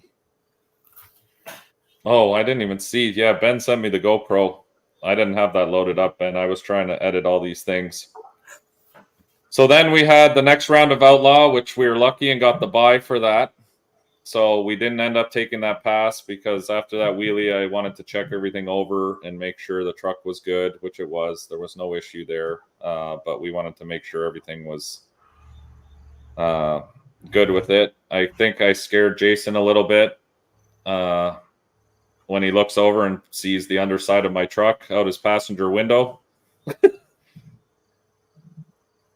But yeah, it wasn't very close to a cross. We looked at the video after and we both agreed that it wasn't a cross. I think it made it worse that at the same time I was pulling the wheelie and coming towards him, he shook the tires a little and started sliding towards me. So the combination of the two made it feel like it was a lot closer. I think we both kind of hit the same point in our lanes from each side when you look at that video. So it wasn't deemed a cross. We ended up going on next round. Sorry, Jason, for scaring you a little bit. I promise you I would try my best to never hit anybody. So if it's like I did there, I chopped it when I saw I was a little bit too close to you. I would have liked to have let that wheelie down a little slower, but I started leaning in a little too close to that Copper Nova, and I ain't paying for a paint job on that thing. So I'd rather drop it and fucking deal with the back pain this week. So that was our super wheelie. We tried after that. We put limiters on the truck to try to calm that down because wheelies look cool, but they're not fast. So after that, we got wasn't that? Then it's you and me, wasn't it, Dylan? Were we the next pair after that? Small tire. Third round, maybe. Yeah, third round, because then I raced your buddy fourth, and then yeah, the Firebird. Yep. So Dylan and I tried to not draw each other. Well, we don't really have a choice, but we were just hoping we wouldn't draw each other until at least the semifinals or finals. That was our plan initially when we talked in the morning. First round both days, and you wouldn't do it. Yeah, I'm a pussy. I'm scared of. Hey, I'm scared of those chassis pro mods. I've been saying it all along. We talked about this at my trailer. I have a chassis car phobia. Yeah, it's just touched you, and now I'm scarred for life. Yeah, it's only a back half car. It really. I see them in my dreams. I see these tubes, and all I can see is them driving over my head. And I have night terrors. It's just a 25-1 cage, not a chassis. Well, chassis car. Look at it. We're gonna. When you come to Florida, my inspector here. The only way it won't fit your rule is because it doesn't have a stock firewall. It fits every other one of your rules. We'll see. I'm hearing chassis car. Right, Terry? Yeah, chassis car. Sounds like a chassis car. We don't follow Corey's rules with this back half. Look how nice it is. Full tube frame car, carbon fiber. It's back half. Super nice chassis car. Yeah. If it's faster than us, chassis car. Yeah. Well, see, I'm slower than you, so. Oh, we're getting to that. That was just back half. Hey, I'm gonna bring it up a little bit. But he's sandbagging for sure. I mean, after this, I wanted to make him feel good about himself. After this video, we'll determine if it's a back half car or chassis car. We'll see right here. Okay. Racing Dylan, round 3.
Okay, so in this video, since Mike won, it's a back half car. It's a back half car. We'll accept it as a back half car now. Yeah, the next time you guys race, it will be a chassis car. Correct. So it is funny though. You see any nice car and no prep, and everybody's like pro mod.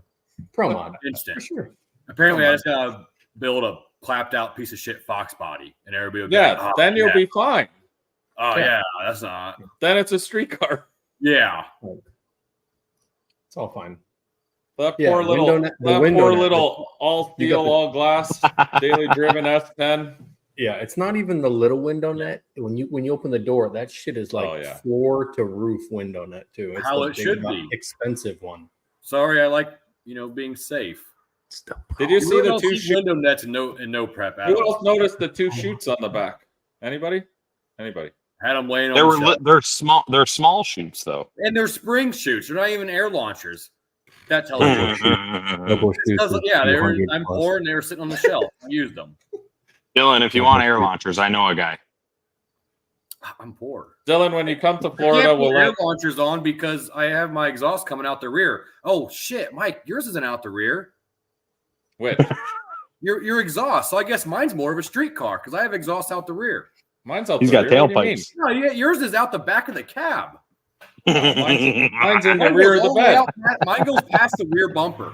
We'll just run them straight. Hey, I got no problem. We can run them out the rear too. No issue. Just long ass. We'll go Home Depot, right? I'll get 2 vent pipes and we'll just slap them on those 90s. We're good. Perfect. We'll right out the No, man, it was awesome. It sucked we had to race so early in the thing, and I know you're still working that car out.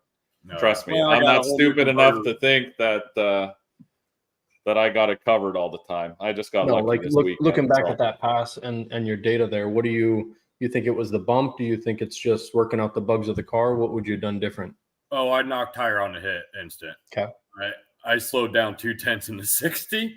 Okay. He was still running faster than me all day. He would have had me either way, but it would have been way closer. Yeah.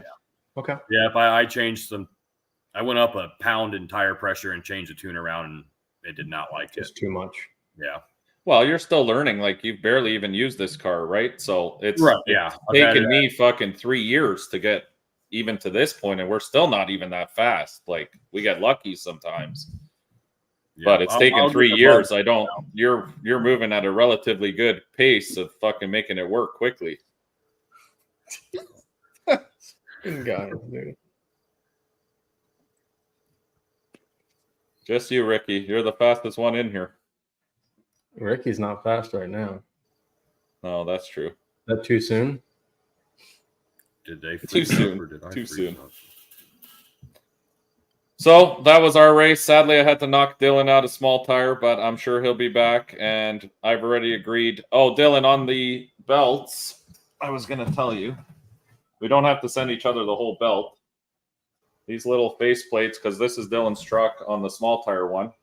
The old. Is it me? That was from last year. What did it say on that? F and Richard, or what was it? Richard. Fucking Richard. Anyway, on the back, they have these little screws, so you can just unscrew the faceplate.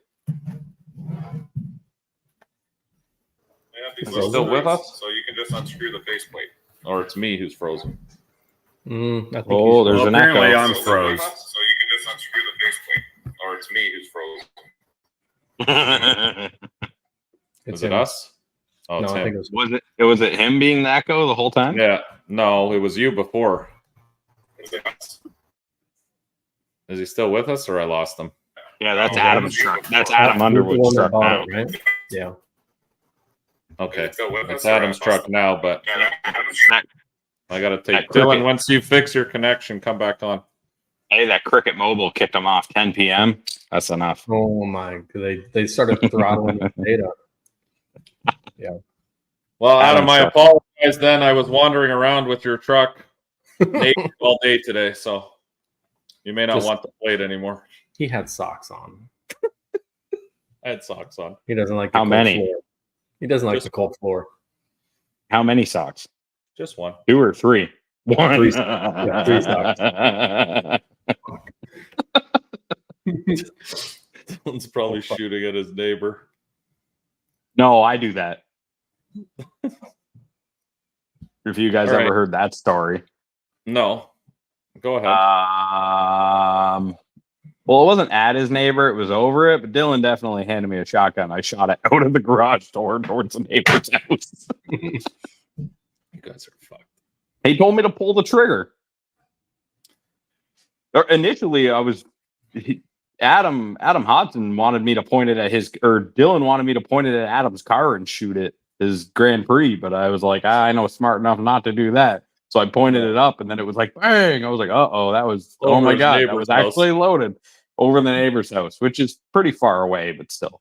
Yeah, that's nice. Nice shrapnel while they're having barbecue. Get some buckshot in the back. There might have been some buckshot hit the roof. All right, well, we moved on to the He'll Outlaw come on Final. here and correct that. I know you will. Outlaw Final. Our buddy Mike there has Mike Batista made it to the finals. He had a little incident with Matt previously where they were swerving. They went off into the weeds and stuff. So something broke in his car with the torque boxes. So at first, I don't think they're I don't know the story. I'm actually not even going to say that. It was, to my knowledge, that they were out for the day, that something was broken. They needed a welder. What I was told was they didn't have one, whatever, they couldn't fix the car. Then Matt came and told me that they needed a little bit of time. They had gotten a welder. So I said, okay, no problem. Take 10, 15 minutes. I think we agreed on 10 minutes. I said, if you need 10 minutes to fix the car, I got no problem with it. I'd rather race because John came over, gave me the belt already because I think he was under the impression that they couldn't fix the car. But I would rather race for it always than fucking take it like that. I hate that shit. Unless you're truly broken. But that's where the conversation came with making sure the car was right. That's all I asked. I said, listen, I have no problem waiting for you guys. Just make sure the car's right. Because I don't want something stupid to happen at the end of the day because you're rushing trying to fix something and then the car's going to fucking break and go sideways. So I think that was fair to say. So this was our, Dylan's back. You good now? Yep, I think so. All right. So this was our Outlaw final against Mike Batista.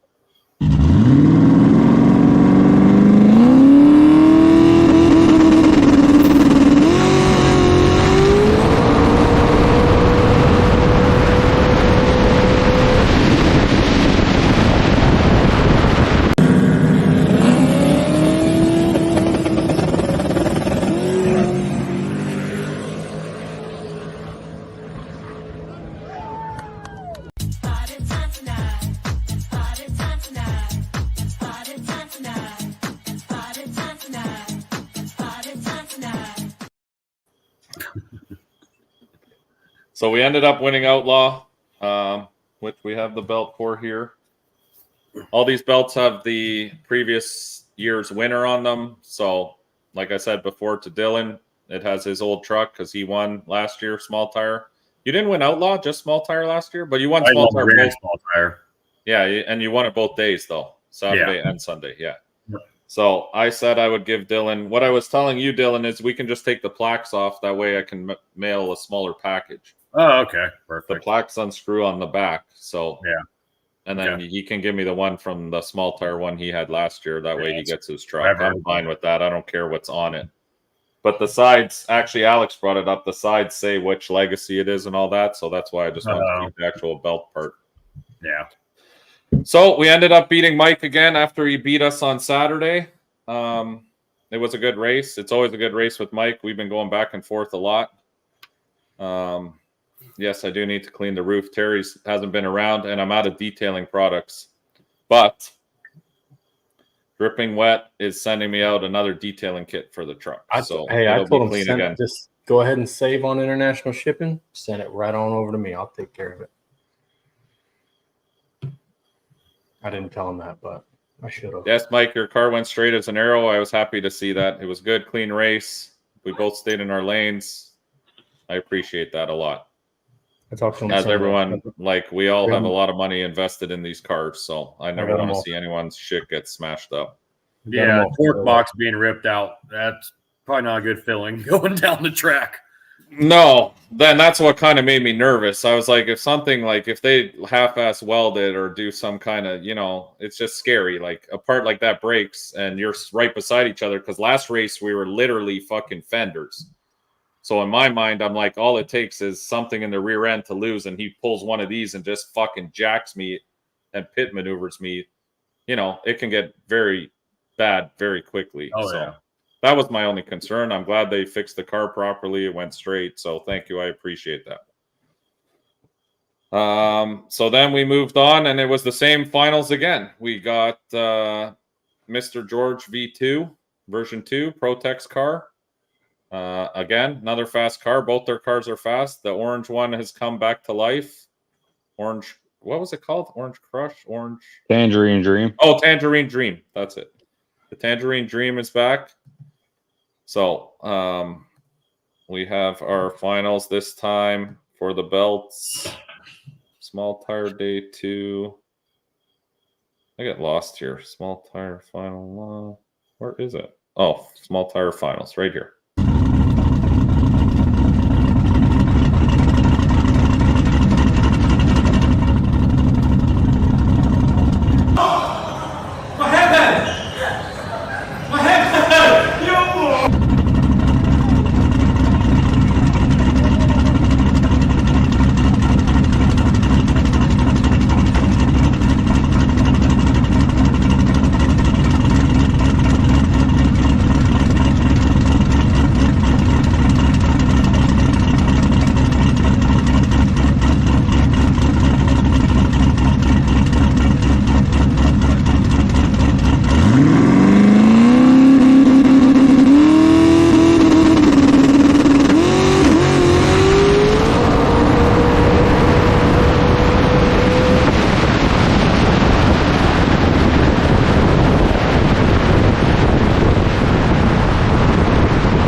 Gotta have Maxwell in there.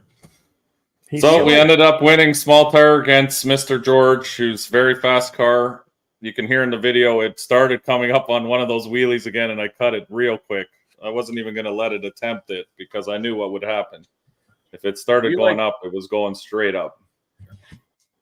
Do you take your helmet and shut off before you pull your parachute, or what?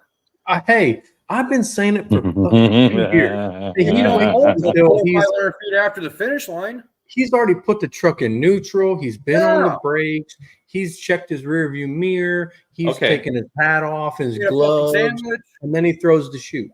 I was excited that I had won because I was looking over and I wanted to. I was having a moment, and then I realized how fast I was going, and I said, "Oh fuck, I gotta hit the chute." All 4 videos you've showed I've seen the same thing on all 4 videos, not just that one. All right. I sleep on the parachute. You're right. It's like you just want to give your crew something to do. I don't need to, but fuck them. I'll pull it. 100%. No, we need to pull it. That's the problem. I just realized real late in the game. I'm like, oh fuck, the grass is coming up pretty quick, and we're still moving pretty good, and my foot's right to the carpet, and it's not stopping. I gotta grind that in them just to hit it before the line because it's coming out. What I need to do is put it on a button, I think, and make it an electronic actuator because the handle thing fucks me up every time because where I have the handle is right next to the shifter. So sometimes I go to hit the handle of the chute and I hit the shifter. It doesn't shift or anything, but it feels like I hit the handle, but I didn't. And then I'm like, oh, fuck, I got to hit it again to open it up. It's a new parachute. Yes, we packed it wrong a couple of times, so it kind of opened all fucked up, but we figured it out now how to pack it. Before we had I forget, it's a shroud now. Before it was a different style parachute, so it packed differently. Oh, you should have just asked, dude. Actually, wait, no, hold on. I helped pack a parachute last year, and chute packer. Never mind. You can't be a chute packer. Chute packing son of a bitch. I'll pack anyone's chute. I've heard that. So, outside of the little bit of drama, did you have fun, Dylan? Good weekend? Yeah. Yep. It was a good time. We even came up Friday, early afternoon. Just Dude, Friday night, we had a great time. We were swimming. Oh, yeah. It Lakefront rained like property. crazy. 4 inches of water outside the camper. Yeah. I didn't even know until Dylan came and knocked on our camper, and I think him and Matt came, and they're like, there's a lot of water out here. We walked outside, and it was up to the steps. Yeah, it rained hard, and I realized, Terry, that I have a giant hole in the roof of the trailer. How it got there, I don't know, but it's like the metal's fatigued and like spider webbed on the top and then fucking broke through. So Cody came by because he needed some help with his Jeep, and I walk into my trailer and it's raining harder in the trailer than it was outside. Because the water has flown into, or because it's got a ceiling in it, like a solid ceiling or whatever. It was just coming out of all the screw holes in there, and I was like, what in the frig? Oh, damn. And I climbed up on the roof, and it's like the metal had fatigued and spider-webbed in a certain area. I've been saying that you needed a stacker anyway so we could fit the gray truck and That's the shop true. truck That would in be the nice. same toter, you know? We need a toter, too. We need a toter and a stacker so that... We need what the Morks have. The Morks have the setup right there. I'll That's call them. legit. I'll call them tomorrow. And say what?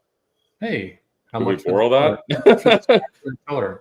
Can you take us for a ride in that? Because sure as hell can't afford one. So rich.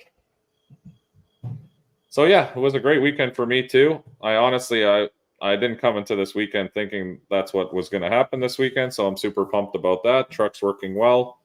There's always room for improvement. I'm scared of Dylan coming to Florida with that Pro Mod and fucking just spanking my ass now, front side. Is he gonna do north versus south, or is he gonna do one of your other ones that's I don't know. Are you coming in November? When's the 2 races like 2 weeks in a row? November 16th, November 30th.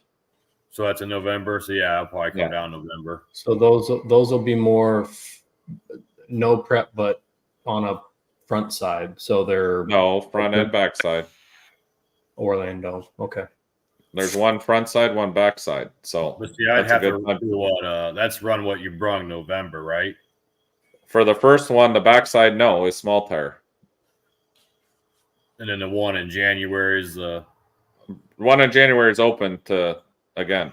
Well, that's what I'm small saying. tire. So I'd have to do run what you brung in November. You got to do run what you brung on the 16th, yes. Okay, yeah. But on the 30th, no, it's small tire because it's backside of Orlando. It's fucking rough.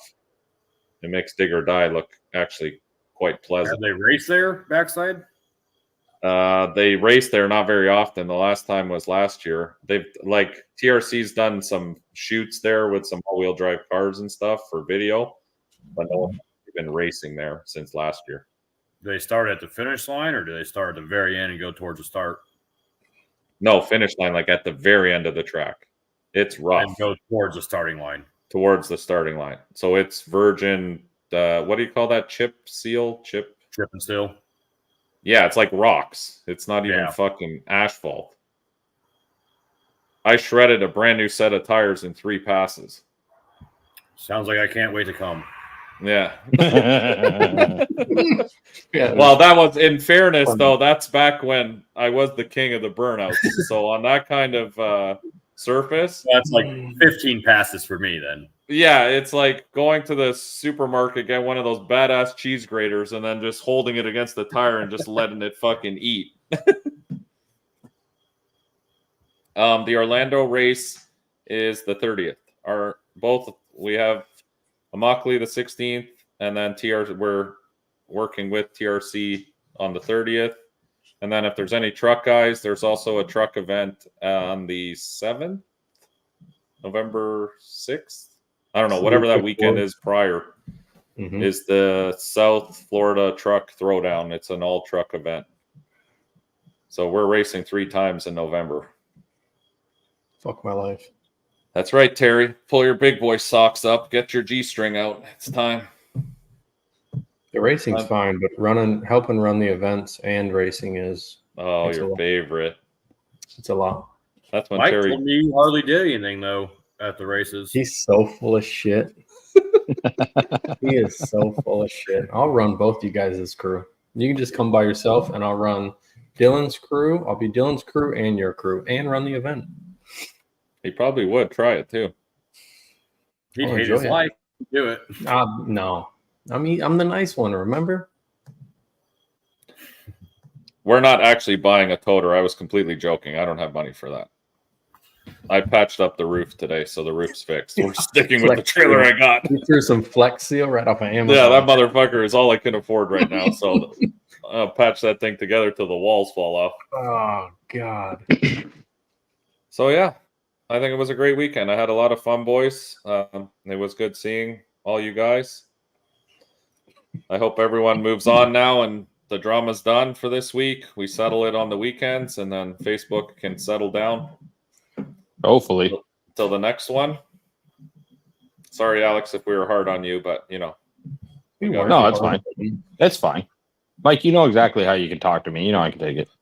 I know. I just like to see things resolved. And like I said, this one event is one of those events I really enjoy going to, and I'd like to see John carry on doing it. And I just want to see people, you know, respect the event, and let's keep that one alive here in Ontario, because it's a really good time, I think, for everybody. Even for guys like Dylan who come, you know, across the border. There should be a lot more guys who come from across the border to come race with us for this one, because it's a great event. So in saying that, I'm just going to announce right now, Legacy 5 will be August 30th and 31st. There you go. Same of next time, year. Yeah, so same weekend. Yeah, just the way the calendar works, it moves back one day, and then next year, the year after that, I think it ends up being still like September. Still Labor Day weekend, though, right? It's still the same. Yep, Labor Day weekend, 2025, just happens to be August 30th and 31st. Monday is September 1st. So yeah, it's happening. It'll happen. Well, mark your calendars. That's a great event. I think next year will be drama free. Hopefully, fingers crossed. and everyone just comes, has a good time, gets some good racing in. I'm going to be trying to defend my 2 belts because they'll have my truck on them. So we're coming full kill. So you better bring your shit because that'll give me another year to get prepared. So who knows? We might be big block fucking nitrous next year. Hey, Terry, the way things change, fuck, every year is something different. We're gonna have to tell John. We're gonna have to tell John just because the belts have to have 2 different pictures of your truck on each one, so at least they're different. Yeah, that's fine. I can send them pictures. Come on, really? That's me. Do a camo one and an all white one. Yeah. Yeah. We'll do an all white one and a camel one. That way, we'll put the camel one in small tire, all white, and just saying. I think when John orders those belts, I think you can get a camouflage belt. I'm pretty sure I saw that option. That would be even more gangster. I'll talk to him about that and see what available options are. We're gonna have to talk to Mike Thompson this winter, Terry, and see what it's gonna take to push 80 pounds through that motor. I mean, I live here. So Oil pressure. Yeah, oil pressure. Well, I can always shoot down there and help him during the. Oh, you guys have never heard of 3/4 inch studs? Well, we're about to find out. 3/4. Thank you again, John. Appreciate it. 519 Pro Street. Check him out. Thank you to his sponsor who made a lot of it happen. Shit, it's on here. Ryan Fox, Foxy Fuel Services. Speed I think. Shop. That's what it is. And he's got a lot of fuel and stuff. Check him out. It's nice these guys come on board and sponsor this stuff. War in the Woods, I am right now 60-40. 60% going, 40% maybe. I'll be there shooting photos this time. I'm going to check the weather situation. Terry won't be there because he's with the pours. I checked flights. It was too much. But yeah, which is understandable. Yeah, after his 2 wins this week, and he doesn't want to fuck up a good thing, so he's just not going to race the rest of the year. Yeah, that's it. I was thinking, that's what I told Terry. Well, we're good enough. I'm retired, guys. It's been a great season. Just retire. We're just going out with a bang, 2 belts. See you later. Go out on top. Go out on top.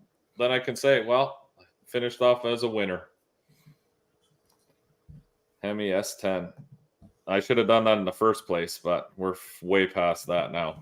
We're not past it. I know of a truck that. Yeah, but if you did, what would it be? Would it be a Hemi, a real Hemi, or would it be one of these Gen 3 garbage Hemi. Gen 3 ones? Gen 3 garbage because I got lots of them. Well, no, you need to put a Noonan in that thing. Nice 4.9 bore space Hemi. Yeah. All I can hear is money. Look at, do you see behind Dylan? There's a guy who's got money. What's the other car behind you, Dylan? Chevelle. That sounded so bad. It's a what? Sorry? 69 Chevelle. Oh, nice. Is that a customer's car or your car? Yeah, and then Adam Underwood's truck back there, my old truck. Yeah. Oh, nice. Are you giving him the belt after, or is that part of the deal? No, you're keeping it. So you sold it, but you sold it, but you're doing some work for him on it. I sold it. He had someone else change up the suspension a little bit, and like his third pass or something, he put it on the bumper, slammed it down, and tweaked a lot of shit. Tore some stuff up. Yeah. Yeah. So we're gonna. Were you kind of sad after this weekend you didn't bring the truck? Yeah. And that's why I told him. I said if we had the truck up here, I had all the data on it. Yeah. I knew where it would run next year. Do you think you would have beat me? Well, you know the times I ran. You think the truck ran faster? Did it run faster when you won? It ran faster last year there. Oh, it did? Okay. Not by much, 0.5. Okay. Cool. Yep. So it's good to know because I was wondering, like, if that surface kind of stays the same or if it gets faster. It sounds like it stays basically very close. Yeah. Yeah. My Nova was nowhere close to what I was running last year. Yeah. No, I know that. But it's a new build. Yep. And while the truck's in here, we're putting it on methanol, getting rid of the big intercooler up front. So that'll help out some too. Yeah, nice. All right, gents. I know everyone's done. It's a long weekend. Back to work tomorrow. So I appreciate everyone who tuned in with us today. I appreciate all you guys coming and joining us for this show of just straight bullshit and fuckery. We appreciate all you guys. Alex, thank you for doing a great job this weekend. What are we pointing at? Everyone can catch you and me tomorrow on the table. Oh yes, the table tomorrow night. Dylan, you want to shout out your shop or anything? It's Boat Against Performance and Fab. Do out of Indiana?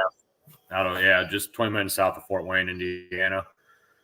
If anyone needs chassis work, just look at this guy's Nova. You'll know he knows what the fuck he's doing. So hey, and if anyone wants to buy a Nova, 130,000 US, they'll sell it right now. Tomorrow, delivered anywhere within 12 hours. You fuck. Mike, just go ahead and pay the man, and he can bring it down to me. Okay, Dylan, I'll start sending you $1 weekly payments in installments. 130 years. I should still be around. Probably not. Oh yeah, that's a little generous considering you're 50. Yeah, no shit. Almost. You are old as fuck. I'm old as fuck. Thank you for reminding me.